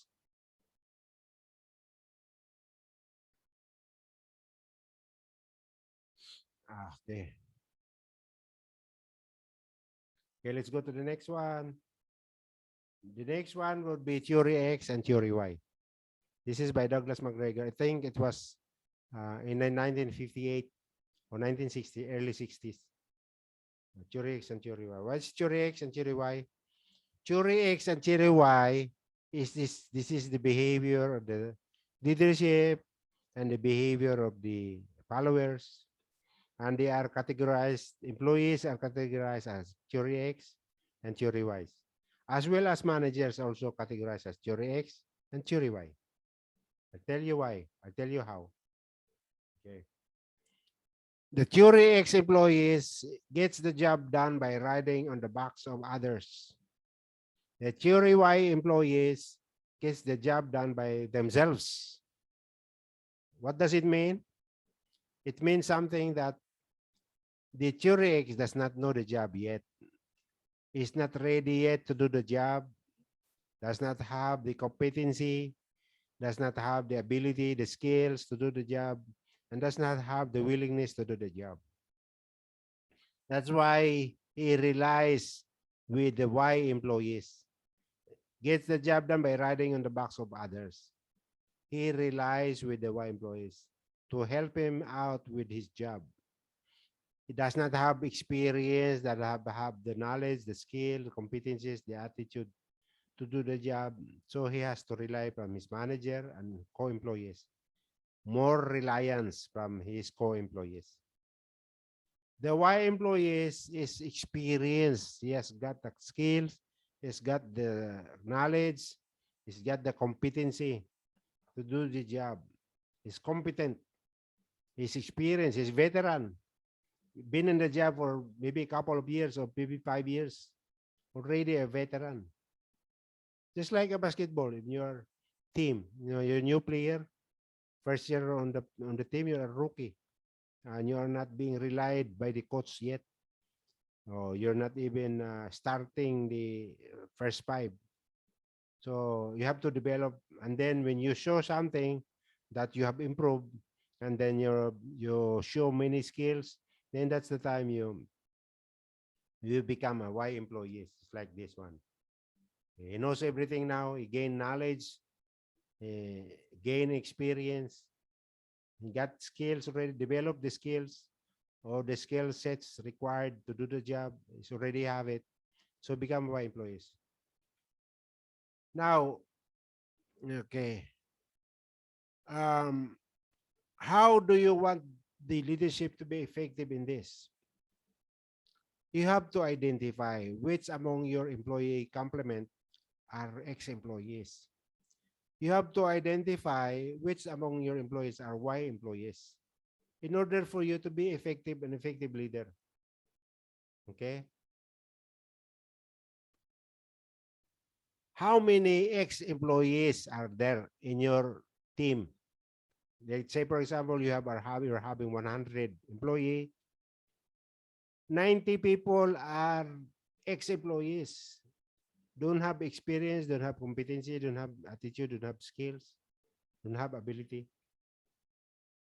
This is a big problem because there are only 10 people as Y employees that can be delegated, that can be relied upon.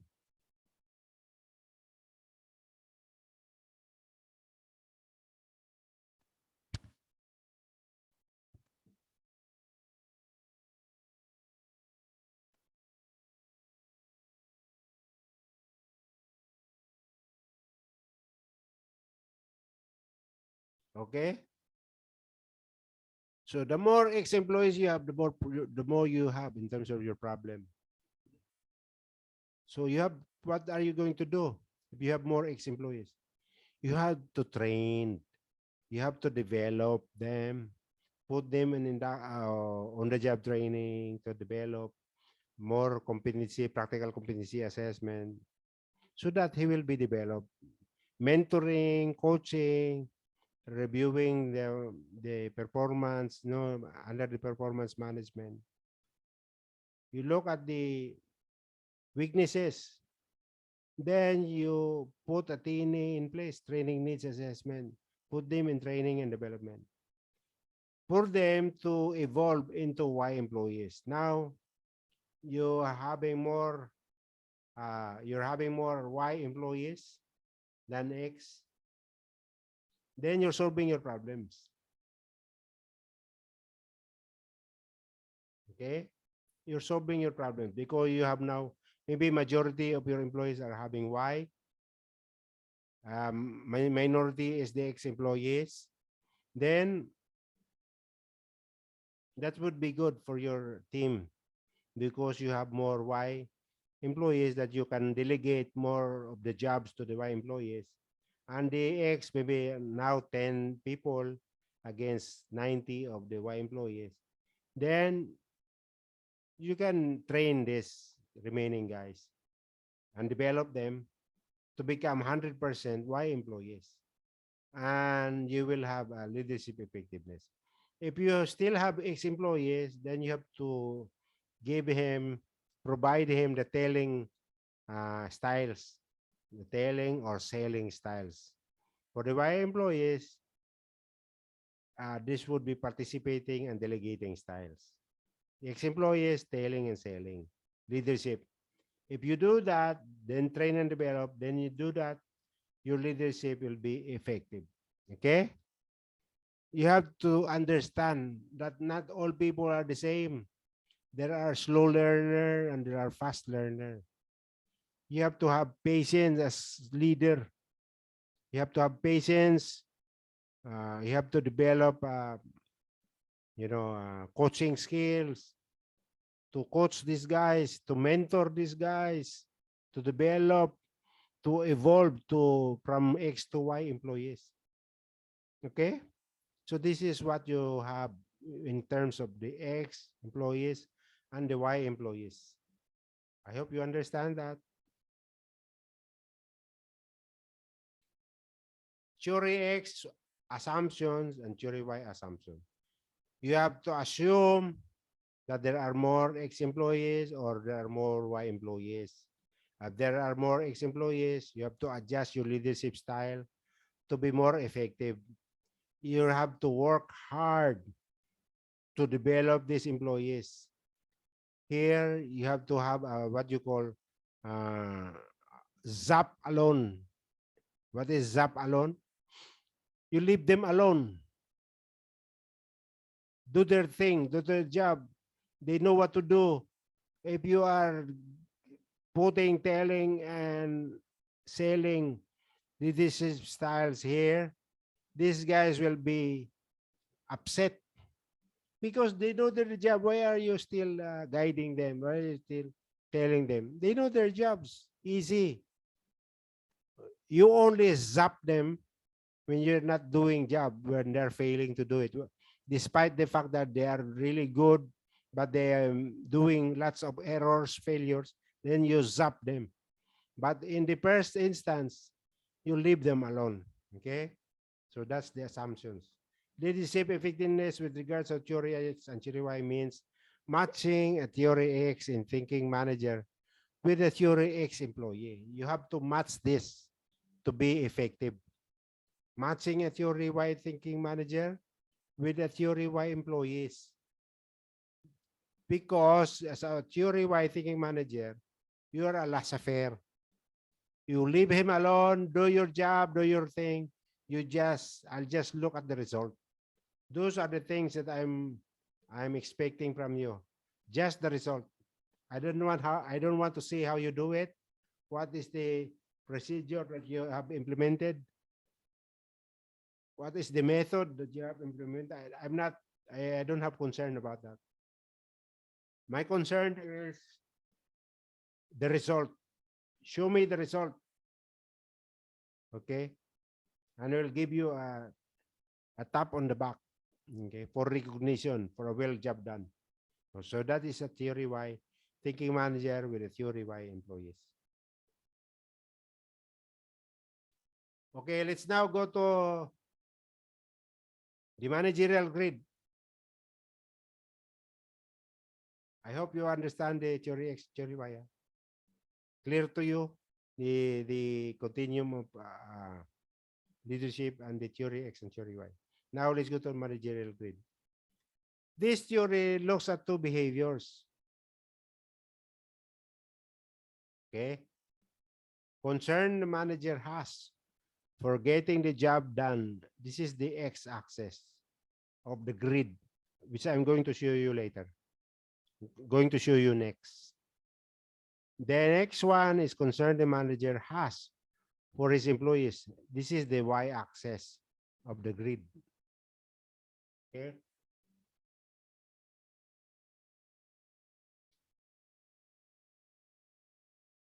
9 degrees of both concerns. 1 being a low concern and 9 being a high concern. So the scale would be 1, 2, 3, 4, 5, 6, 7, 8, 9. 1 being the lowest concern and 9 being the highest concern.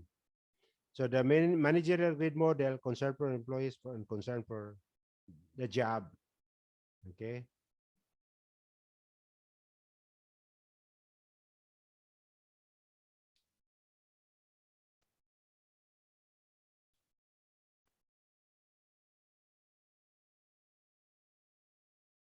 So this is the managerial grid. X-axis is concern for the job. 1, 2, 3, 4, 5, 6, 7, 8, 9 scale. 9 is the highest.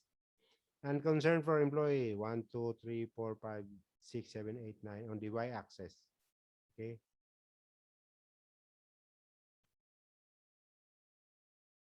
So box number 1 is the task manager. Task manager is 9, 1.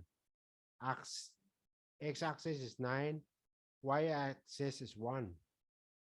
Okay. Right here in this box, in this grid. Okay. High concern for the job and low concern for the employee. Okay. That is task manager. I would call that task manager. Okay. The second one, box 2, is the country club manager. Okay. What is a country club manager? This is 1, 9. The axis is 1. Low concern for the job, number 1. And high concern for the employee, 9. Right here, 9. So 1, 9. Okay. Next box is impoverished manager, 1, 1. Low concern for job and low concern for employee, 1, 1, right here. I'll explain to you. I'll explain that to you later. The box 4 is middle of the road manager, 5, 5. Balancing in the middle, 5. And concern for employee in the middle, 5. And the box number 5 is team manager, 9, 9. High concern for the job and high concern for the employee. Which one you would like to be? Box 1, box 2, task manager, country club manager, task manager, 9, 1, country club manager, 1, 9, impoverished manager, 1, 1, middle of the road manager, 5, 5, or team manager, 9, 9. Of course, you would say the perfect one, team manager, correct? But can everybody be like that? Can everybody be like that? I don't think so. Nobody is perfect. Nobody can be like that. Maybe just one or couple of guys can be like that in the organization. But not everybody. Especially if you don't have the authority. You are not delegated of that authority to be like that, then you cannot be like that. Okay? So this is the managerial grid styles. Okay? 9, 1, 1, 9, 1, 1, 5, 5, 9, 9. So let's talk about the impoverished manager first, because this is the the most important, interesting fellow. Low concern for both the job and employee, 1, 1. Remember that? Oh, sometimes happens when a manager is getting ready to retire and does not care about the organization. Okay, maybe this is an old fellow, an old guy, been a manager for a long time, maybe 30 years or more. Been in the job for quite some time, been in different situation, been in different organization, maybe does not care anymore what will happen because he does not have the future anymore. He's up for retirement, does not have concern for the job, no continuous improvement, no innovation, okay, no objectives, smart objectives. You know the smart, specific, measurable, achievable, realistic, and time-bound objectives. No more like that. He does not concern for employee anymore. He does not develop does not train his employees, does not put them in career path, career development, not interested in putting them into succession planning. He's just waiting, hanging on for the retirement. Maybe next year, maybe in 6 months, or maybe in a couple of months. Okay. So this style is detrimental to a successful organization. Why? He is not contributing anymore to the success of the organization or success of employee. He is useless, in short, useless. If I am the boss of this employee, of this manager, I am the manager of this manager, then I will retire him right away, right now. I don't have to wait for 1 year. I don't have to wait for 6 months to retire him. I want to retire him now.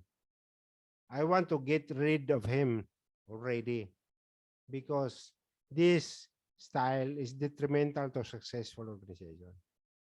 It's not concerned for jobs, not concerned for employees. So what do you expect? You expect nothing from him. Okay. So that is the impoverished manager. The task manager is high concern for getting the job done and low concern for his or her employees. The employees are looked upon as a tools, uses employees to get the job done. He's only using the employee, but he's not concerned for the employee. No, he's not thinking about the promotion of employee. He's not thinking about the development of employee, the training of employee, promotion of employee. No concern at all. His concern is only the production, the maintenance, the logistics, only the job, only the job. No concern for employees. Okay. Number 9 and number 1, 9-1. Country club manager, high concern for employees, does not really care about getting the work done. Could be due to many Churiwai employees. It's like a laissez-faire. Remember laissez-faire? Too many Churiwai employees, too many employees you can rely upon. Then delegate everything to them. Then you don't have to do anything. This is the country club manager. Number 9, rather number 1 for concern for job, and number 9, 1-9, concern for employee. Middle of the road manager. This is in the middle, probably a young manager. Balances a concern for employees with concern for the job. The manager is firm but fair. A young manager. He wants to prove something. He wants to learn something. He's very keen on improvement. He's very keen on development. Development for the job, development for the people. So he's really balancing it. And the team manager, maximum concern for both employees and the job. According to the managerial grade theory, we should all strive to achieve a 9-9 status. This is like the general manager. It could be a HR manager. So, but most of the time, HR manager are like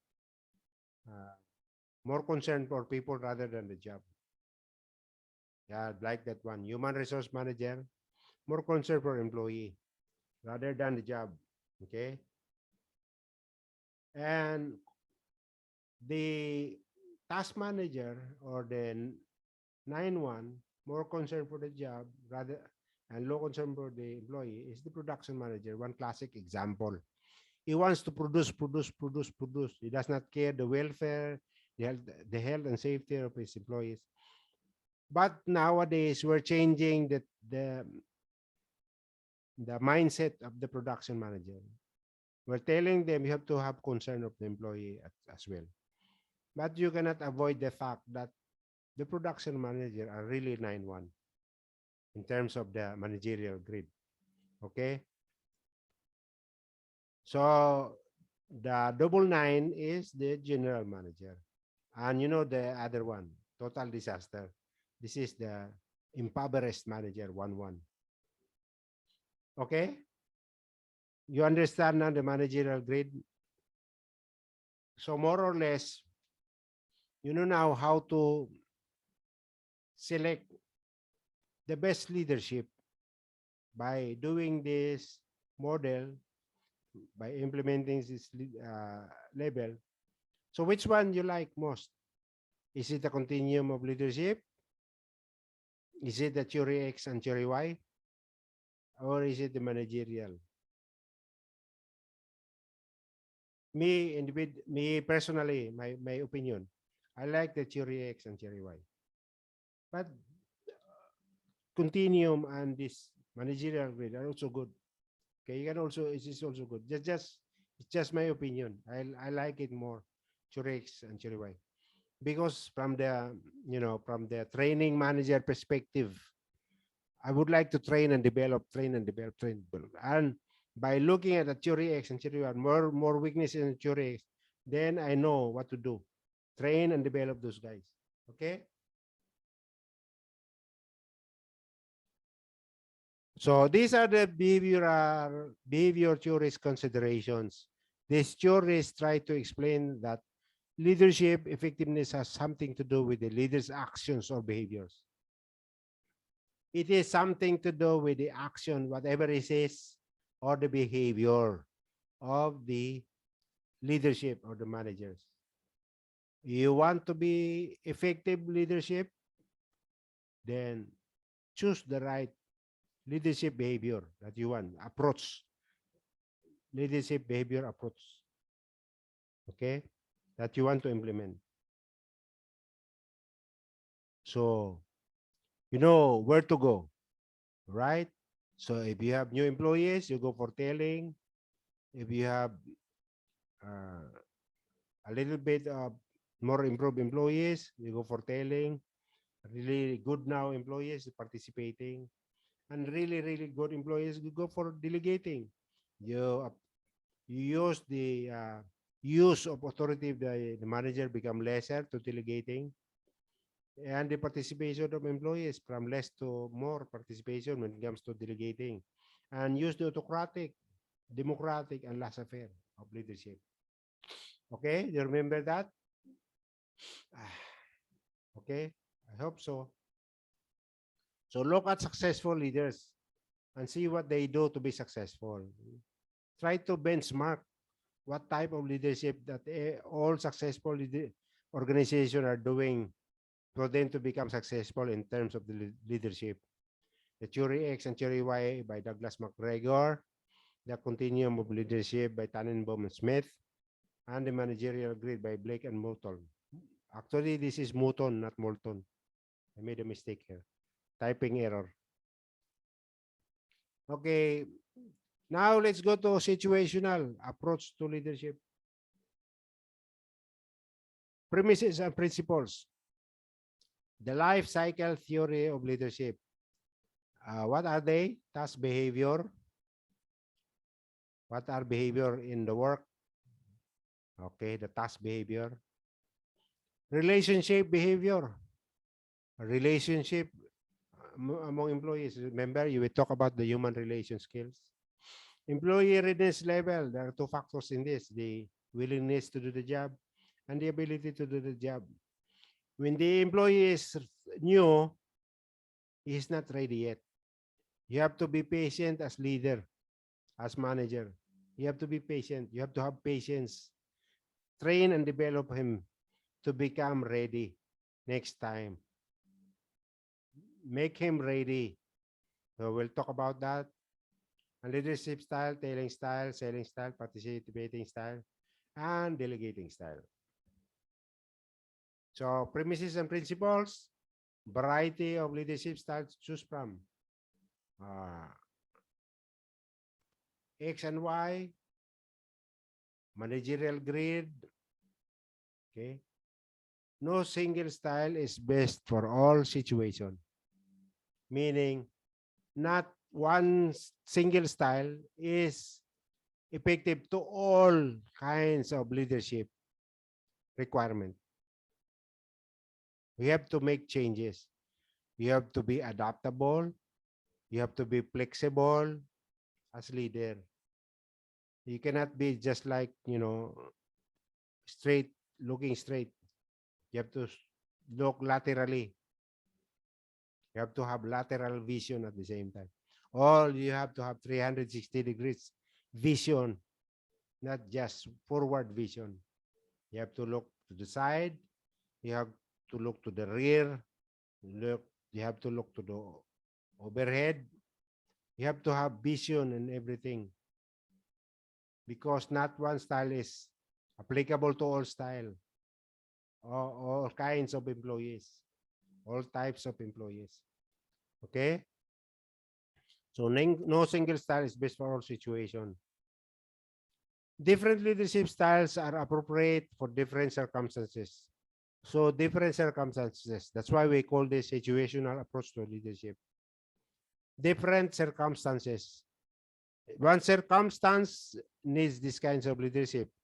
Another circumstance need this kinds of leadership. So different circumstances. You need to be empathic leaders. You can be empathic leaders. You listen. You feel the feelings of another person, especially your subordinates. You have an open arm. You you accept uh, whatever suggestion or whatever proposal that he has to make. You have to analyze it whether it's workable or feasible or not. Then you have to respect the ideas of everybody. So different circumstances. There are employees who are very low, uh, does not know anything yet. You have to be patient with those guys. Choosing the right, choosing the appropriate style is more likely to cause leadership effectiveness. Okay. So whenever you select the right appropriate style, you will have leadership effectiveness.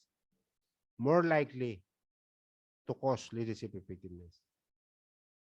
If you are not doing the right thing depending on situation, you will not be able to become, you be successful and become an effective leader. You have to have the right style for implementation for your application to become an effective leader. Best leadership styles depends on the type of job or the job or the task itself. The leader/member relationship, the leader's position, power in the organization, the skill of the leader to change styles, flexibility. I was talking about like flexibility, maturity, readiness of the employee, the type of job or the task itself, like different approaches like laborer, cleaner, team leader, team manager, laboratory technicians, uh, logistics supervisor, or manager, supervisor, superintendent, different tasks, oh, different approaches to guys who are doing work, manual handling work, uh, difficult work. For technicians who are doing uh, troubleshooting of machinery not working, different styles that you're going to apply. If the employee is having issues, behavioral issues like absenteeism issue, different style approach leadership. It's always making absences, not coming to work. What is the leadership style that you're going to do? Of course, you go back to telling and selling styles. You have to mentor, you have to urge to improve, you have to have feedback, communication feedback, performance appraisal feedback. Oh, I'm not happy with you. You are not performing. This is what we're going to do. We have to have you improve. Things like that, no? Urging the employee to improve, not shouting, not yelling, not pressuring more. You have to motivate, There's so many things you can do depending on the task or the job of the employee. The reason why he's having absenteeism or you are experiencing more absenteeism, maybe the employees are not happy anymore. They're not motivated anymore. You have to find something, maybe in terms of recognition, maybe in terms of incentivizing incentives, incentivizing the people, giving incentives, uh, maybe recognition, certificate of recognition, tapping on the back, praising on the public. If you want to scold in private, things like that. These are the kind of leadership that you want to implement in order for you to be effective leader. The leader-member relationship, very important. If the leader-member are not communicating, there is no communication in between, no channel of communication. This is problem. Okay? They're not talking. They're not addressing the conflict. Okay? Leader and member relationship. You have to improve the leadership, member leadership, in order for you to be an effective leader. The leader's position, power in the organization. So if the leader is a higher position, you have to adjust your leadership. If the position is lower, entry level position, then you have to make adjustment also. If the position is like supervisor, team leader, team manager, senior team manager, production manager, senior production manager, then you have to adjust your leadership really, depending on the position and the power in the organization. The skill of the leader to change styles from telling to selling to participating to delegating, from autocratic to democratic to laissez-faire. You have to adjust, make adjustment, and also something to do with the maturity and readiness of the employee. You'll be successful if you know the readiness level of the employee. If you don't, then you are bound to fail. There will be failures in your leadership.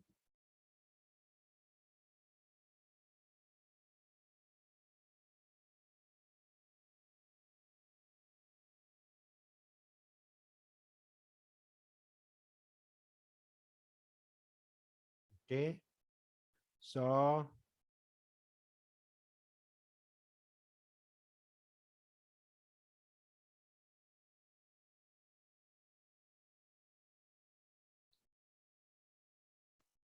now let's talk about maturity, capability, readiness level of the employee. There are two components. One is willingness of the employee to do the job. If the employee is well motivated, he's got the motivation, there would be internal motivation, external motivation. Internal is like intrinsic, no? Intrinsic motivation. Internal motivation, like recognition, tapping on the back, you know. External is like the reward, like the compensation, the remuneration. So if you are motivated, then you are most willing to do the job. You have enthusiasm and commitment. You are committed to the work. You're happy. You enjoy your job. Okay. So you have the willingness. The other one is the ability of the employee to do the job. Ability means skills. Can you do the job? Do you have the skills to do the job? Do they have the knowledge and skill to complete the job? If you have willingness, ability, then you have the maturity. Then you are most ready to do the job. The type of job or the task itself, these are all. The leader-member relationship, the leader's position, the skill of leader change style, the maturity readiness of employees. These are the life cycle theory of leadership. I just repeat it for really absorbing it in our mind for the retention purpose. So, so again, the life cycle theory of leadership, the type of job or the task itself, or the task behavior, the leader-member relationship or the relationship behavior, the readiness level of the employee. This is the life cycle theory of leadership. So let's talk about the task behavior. Role structuring. Is it important?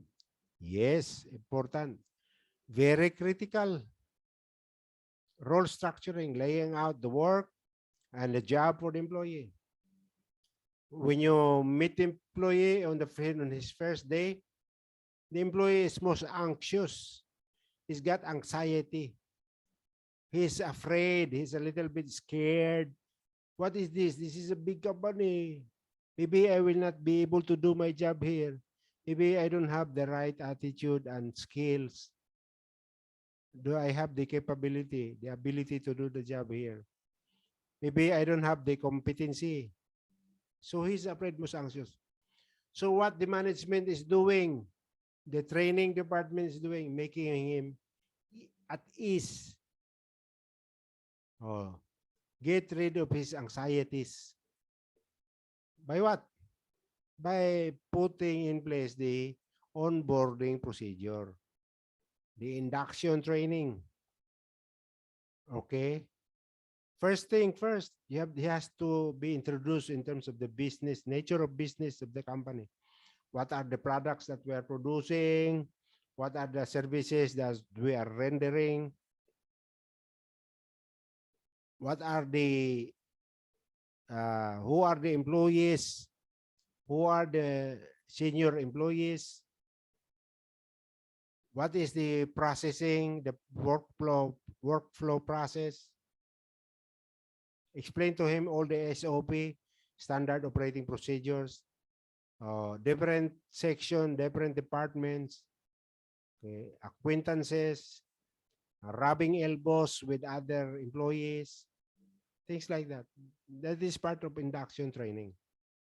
Explaining to him the job description. What is the core purpose of this job? What is the areas of responsibility? Okay. What is the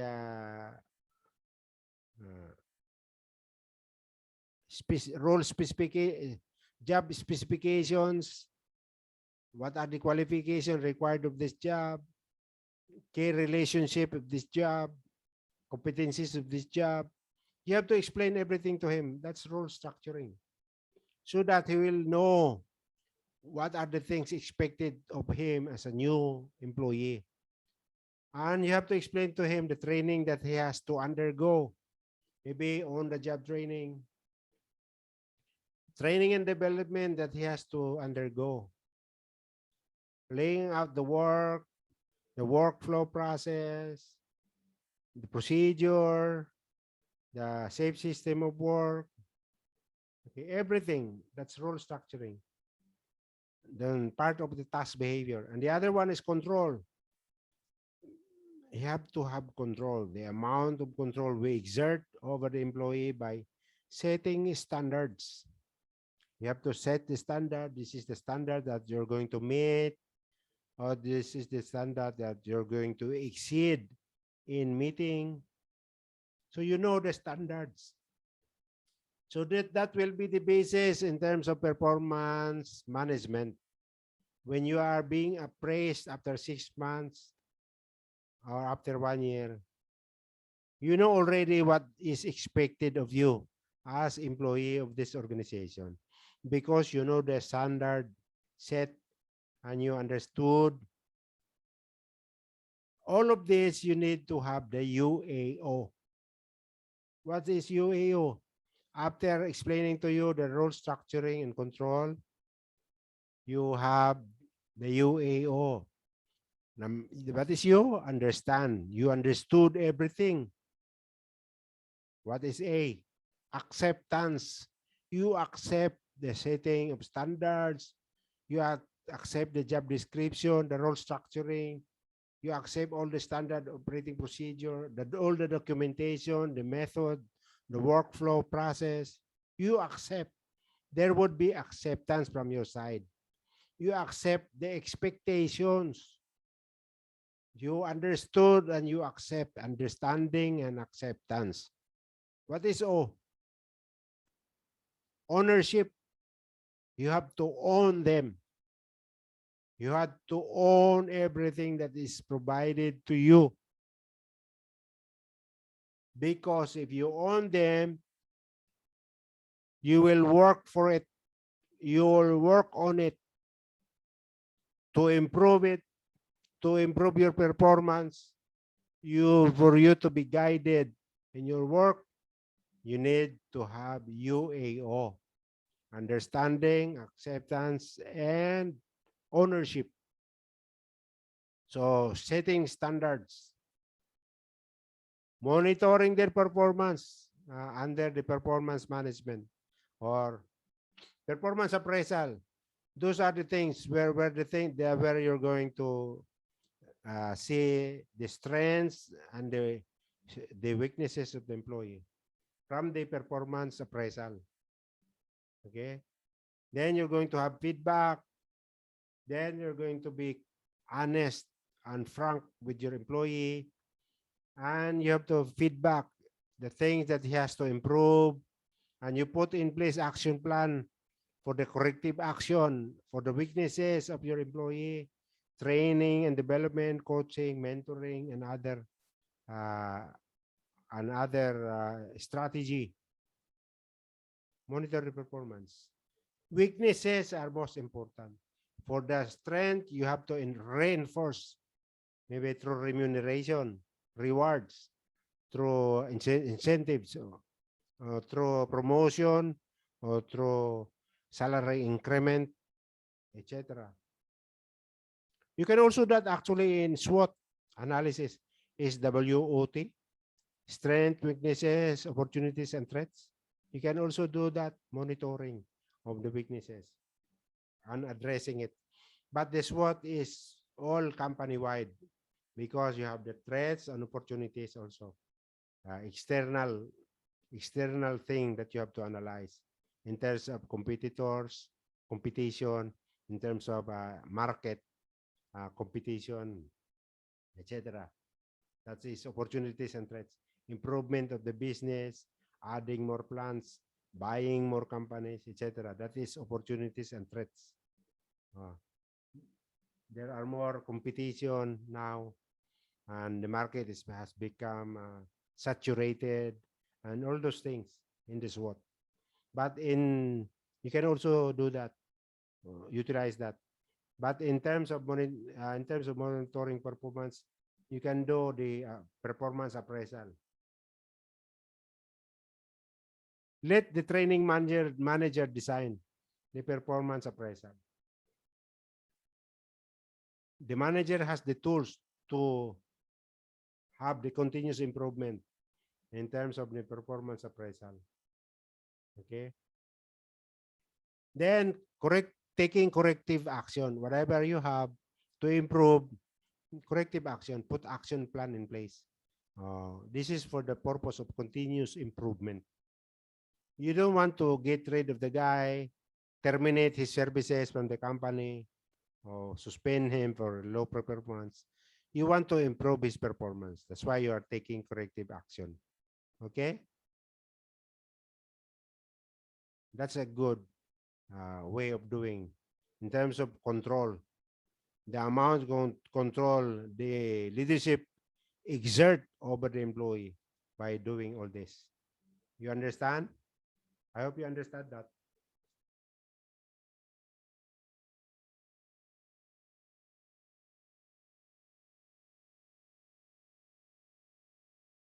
Okay, continue. Okay, let's talk about relationship behavior.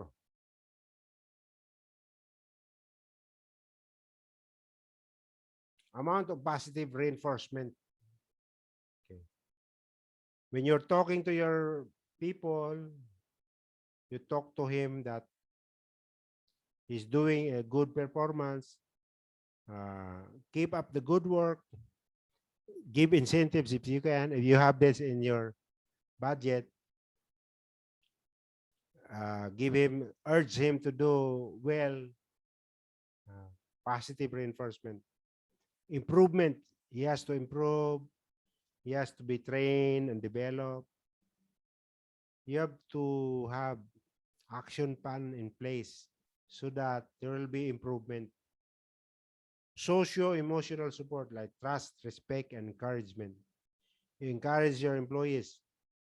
Participating in decision making. Participation in decisions.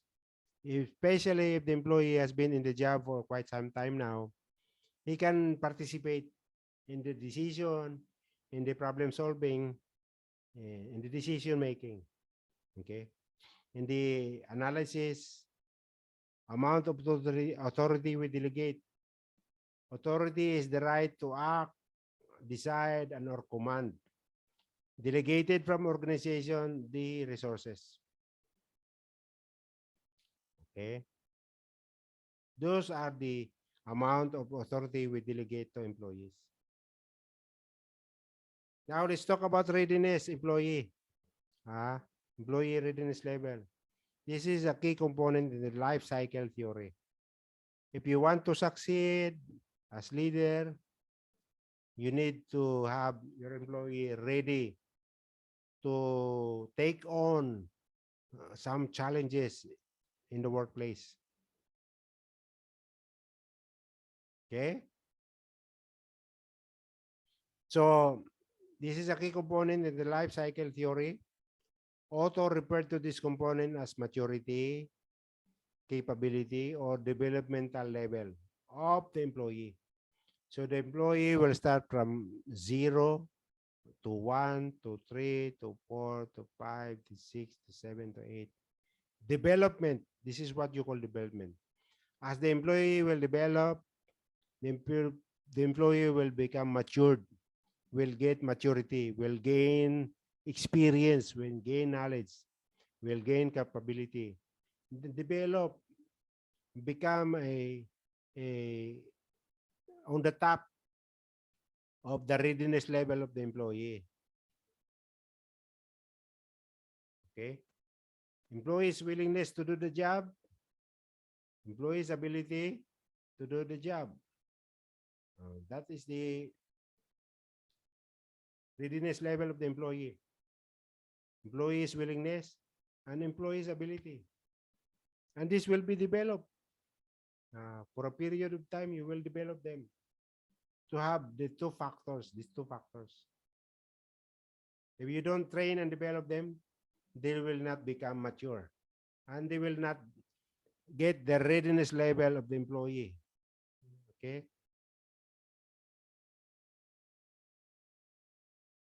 So willingness means employees' commitment and enthusiasm and motivation level.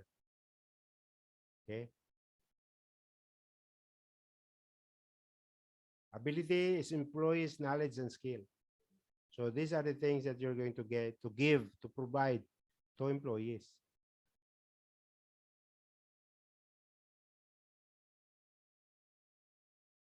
There are 4 degrees of leadership readiness level of employee. You have to go through this degree of readiness level. If you want your employee to become Y employee, remember the Y employee of Douglas McGregor? If you want them to become a Y employee, then you have to have, or the delegating employee, laissez-faire. Then you have to go through this process. Okay? Readiness level number 1, R1. Low willingness and low ability.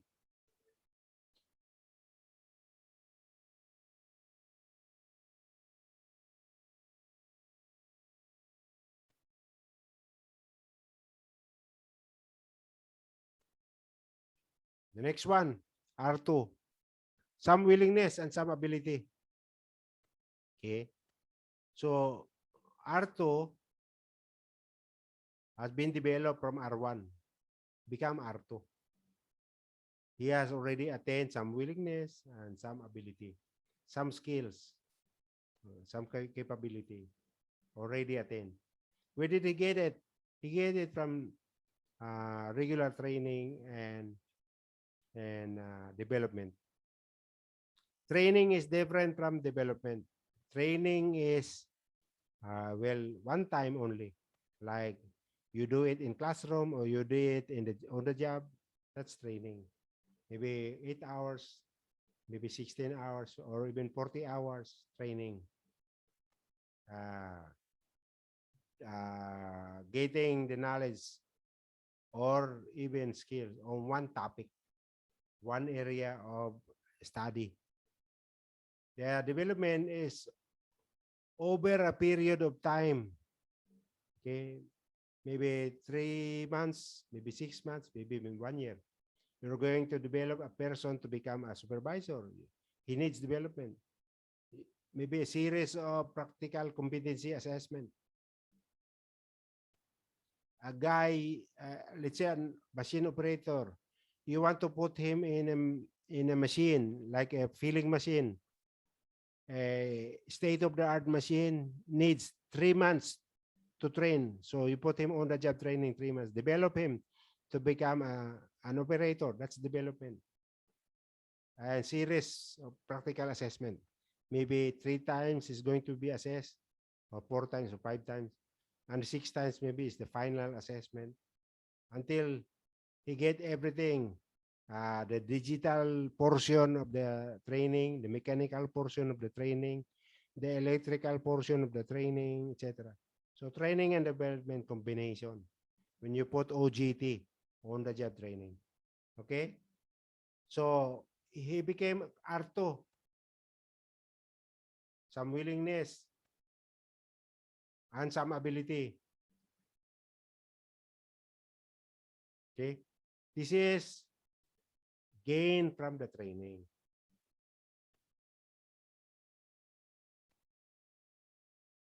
Then become R3. More willingness and more ability now. He has gained experience. He's been taught how to do everything, been trained, been developed, become R3. Maybe this guy is already 1 year on the job, maybe 2 years on the job, even 6 months, depending on the person, how fast he learns many things. Okay? The soft skills, the hard skills, everything. The last one, R4, is the high willingness and high ability. This is the portion. This is the maturity or the readiness level of employee that you are going to delegate. The R3 is you're going to let him participate. The R2 is where you're going to let him sail on the sailing styles of leadership. The R1 is the tailing styles of leadership. But on the R2, it will become a delegating style of leadership or the laissez-faire when you talk about continuum of leadership. Okay?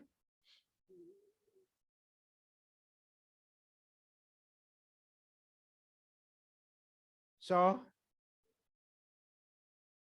to develop, train and develop an employee, need him to begin on R1. Induction training, on the job training, meeting people, knowing the business, etc. That's R1. Telling what to do. Okay. Then he will become R2. Okay. Then again, continuous training and development, R3, and also gaining experience while doing his job. While doing his job, he's been given training and development. Then will become R4. Okay. Because you like him, maybe 1 year on the job, 2 years on the job, 3 years on the job. You like him very much. You as his manager, and there will be opportunity now to promote. So because you like him so much, and he's giving good performance, and then you promote him as supervisor. Is he going to stay in the R4 because he's already a supervisor? I don't think so. Maybe, but that is rare. That seldom occur. He will go back to R1 as supervisor, R1 supervisor. Then again, he will develop as a supervisor, R1, R2, R3, R4 supervisor. But R4 as maybe technician or operator, and you want to promote him as supervisor because he got all the qualification, he's got all the experience now. He proved it through performance, through his performance. Then you promote him to supervisor, then he will become R1. Okay? I hope you understand that.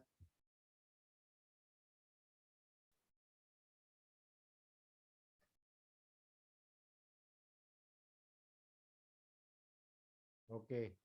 Uh,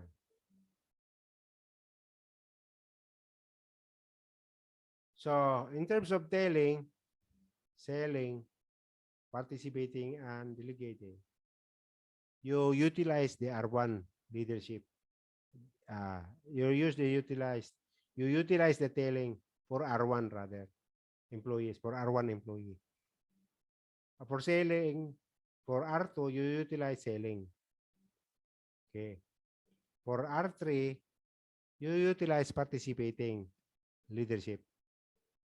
And for R4, delegating. He's an expert. He is now SME even, subject matter expert. He can deliver training also to other employees, on the job training. Because not all training are being provided by the training department. It can also be provided by the SMEs of every department. Like in manufacturing, there are SMEs. New employees coming in, they will deliver the training on the job. They can do assessment, they can do training, they can coach, they can mentor. Okay? So you have to know the appropriate leadership styles for you to be effective leader. Telling style, task-oriented, guiding, directing, establishing, requires high task and low relationship. You use that with R1 employee. The selling style, high task, high relationship between leader and member. Compliment, give feedback to a good job, to well job done, for a job well done. Task oriented but complementary. Okay. He can do anything, but with still the guidance and assistance, still on the selling style, complementary of the leadership. Explaining, clarifying, persuading. You have to sell the procedure, your ideas, and use with R2 employees. Participating style, low task, high relationship, use with R3 employees. Participating, encouraging, collaborating, and committing. He can attend meetings, he can participate in decision making, participate in problem solving, troubleshooting, doing root cause analysis, asking question 5 whys, maybe fault tree analysis, maybe cause and effects analysis or the fishbone analysis, FMEA analysis, failure mode, and effects analysis, FMEA, or doing DMake of the Six Sigma, or PDCA, huh? PDCA, plan, do, you act,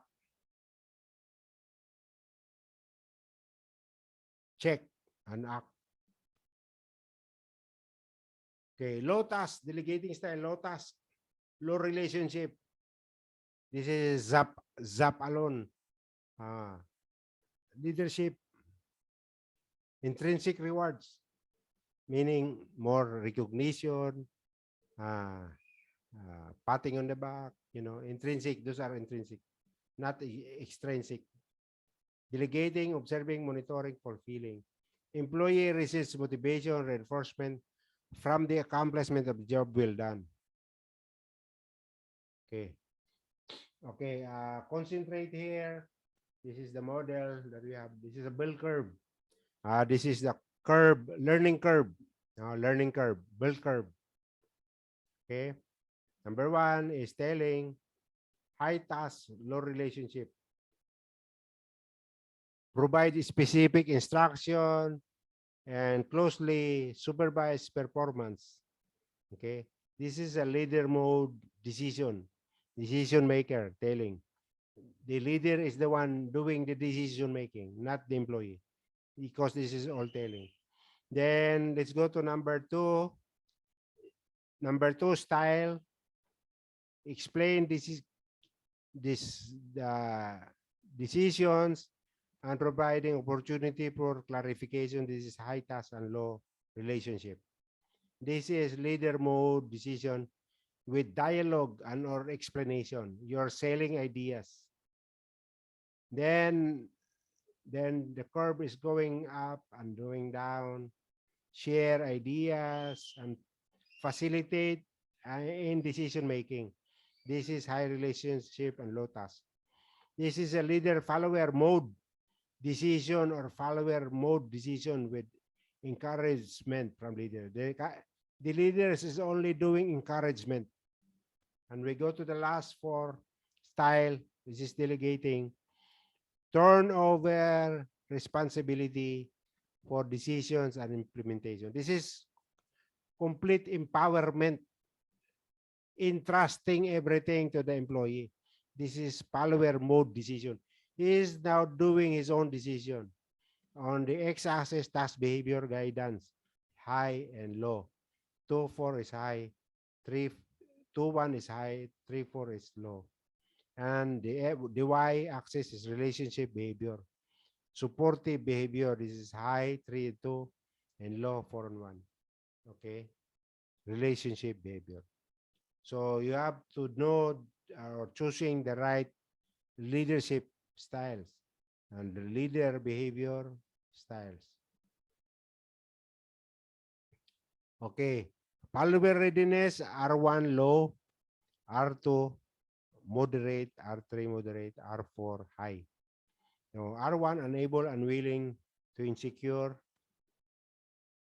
R2 unable but willing or confident, R3 able but unwilling or insecure, R4 is able, unwilling or confident. So this is follower directed, R4, R3. And R1, R2,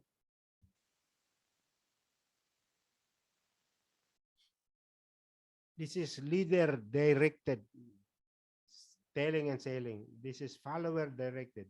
The decision making is the follower, R3, R4, or participating and delegating.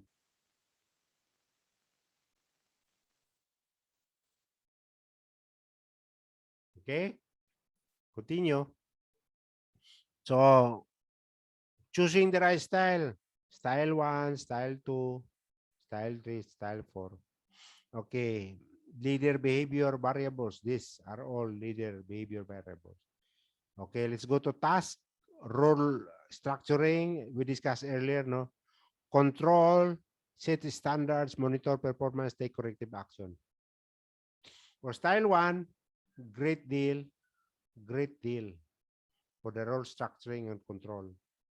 Style two, some. This is high, role one is, style one rather is high task, low relationship.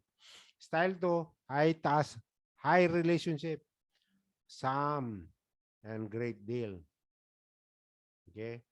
For style three, low task, high relationship, little of the role structuring, and some for the control. Okay. Style four, low relationship and low task. Both relationship and task are low. So very little and role structuring and some for control.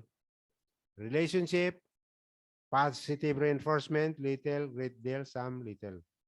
Socio-emotional support, trust and respect, encouragement, great deal to some, great deal to little, some to little, some to little. You can actually review this on your handout. I have given this to you already, but I'm just discussing it to emphasize. Okay, participation in decisions for style one, very little. Okay, little, great deal, and little. Style four. Development level of employee. Okay, R1, R2, R3, R4. Development 1, 2, 3, 4. This is shape, style, label, telling. This is task-oriented, selling, participating, and delegating. Okay. Becoming a situational leader, adopting leadership styles, promoting employees, theory X and theory Y employees, and burn out employees. This is the thing that you have to avoid. Otherwise, you're going to have more turnover of employees. And that's going to be a big problem for you if you have a turnover of employees. So, situational leadership, 4 levels of leadership. Leadership effectiveness, using the style that matches the readiness level of the employee. New supervisor, start with telling style and move towards delegating style. Small business managers may want to use a telling or selling style due to time constraint. This is okay.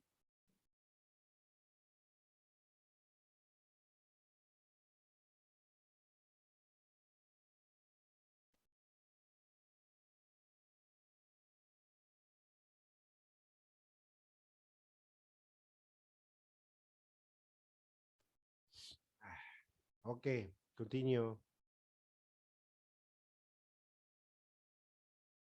This is okay for new small business. They can do telling or selling anytime. Because why? Because they have small manpower complement. Maybe 5 people, 10 people, 6, 7, 8, 9, 10. Easy to do it. If you have 1,000 employees, 2,000 employees, you have to delegate. You have to have other guys who's going to be delegated with all managing the resources. You need participating and delegating. For small business, micro business, telling and selling style is okay.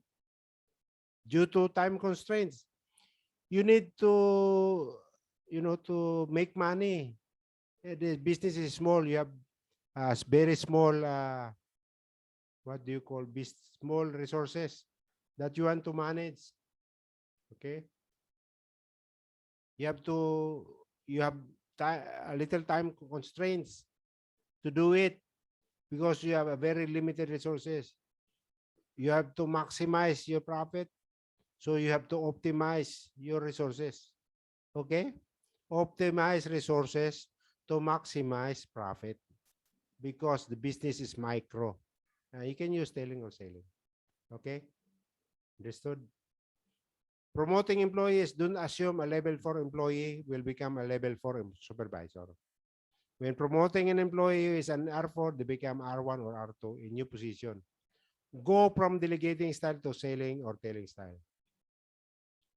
So theory X and theory Y employees, you know already what is theory X employees and theory Y employees, right? Right? So theory X employees, telling style R1, selling style R2 for theory X. For theory Y employee, participating style R3 or delegating style R4. For burnout employees, because of lack of management or supervisor skills, always conflict with supervisor or manager, always an argument, always have differences, irreconcilable differences, giving more workload, more pressured, no rest, no break time, no breaks. Okay. Favoritism,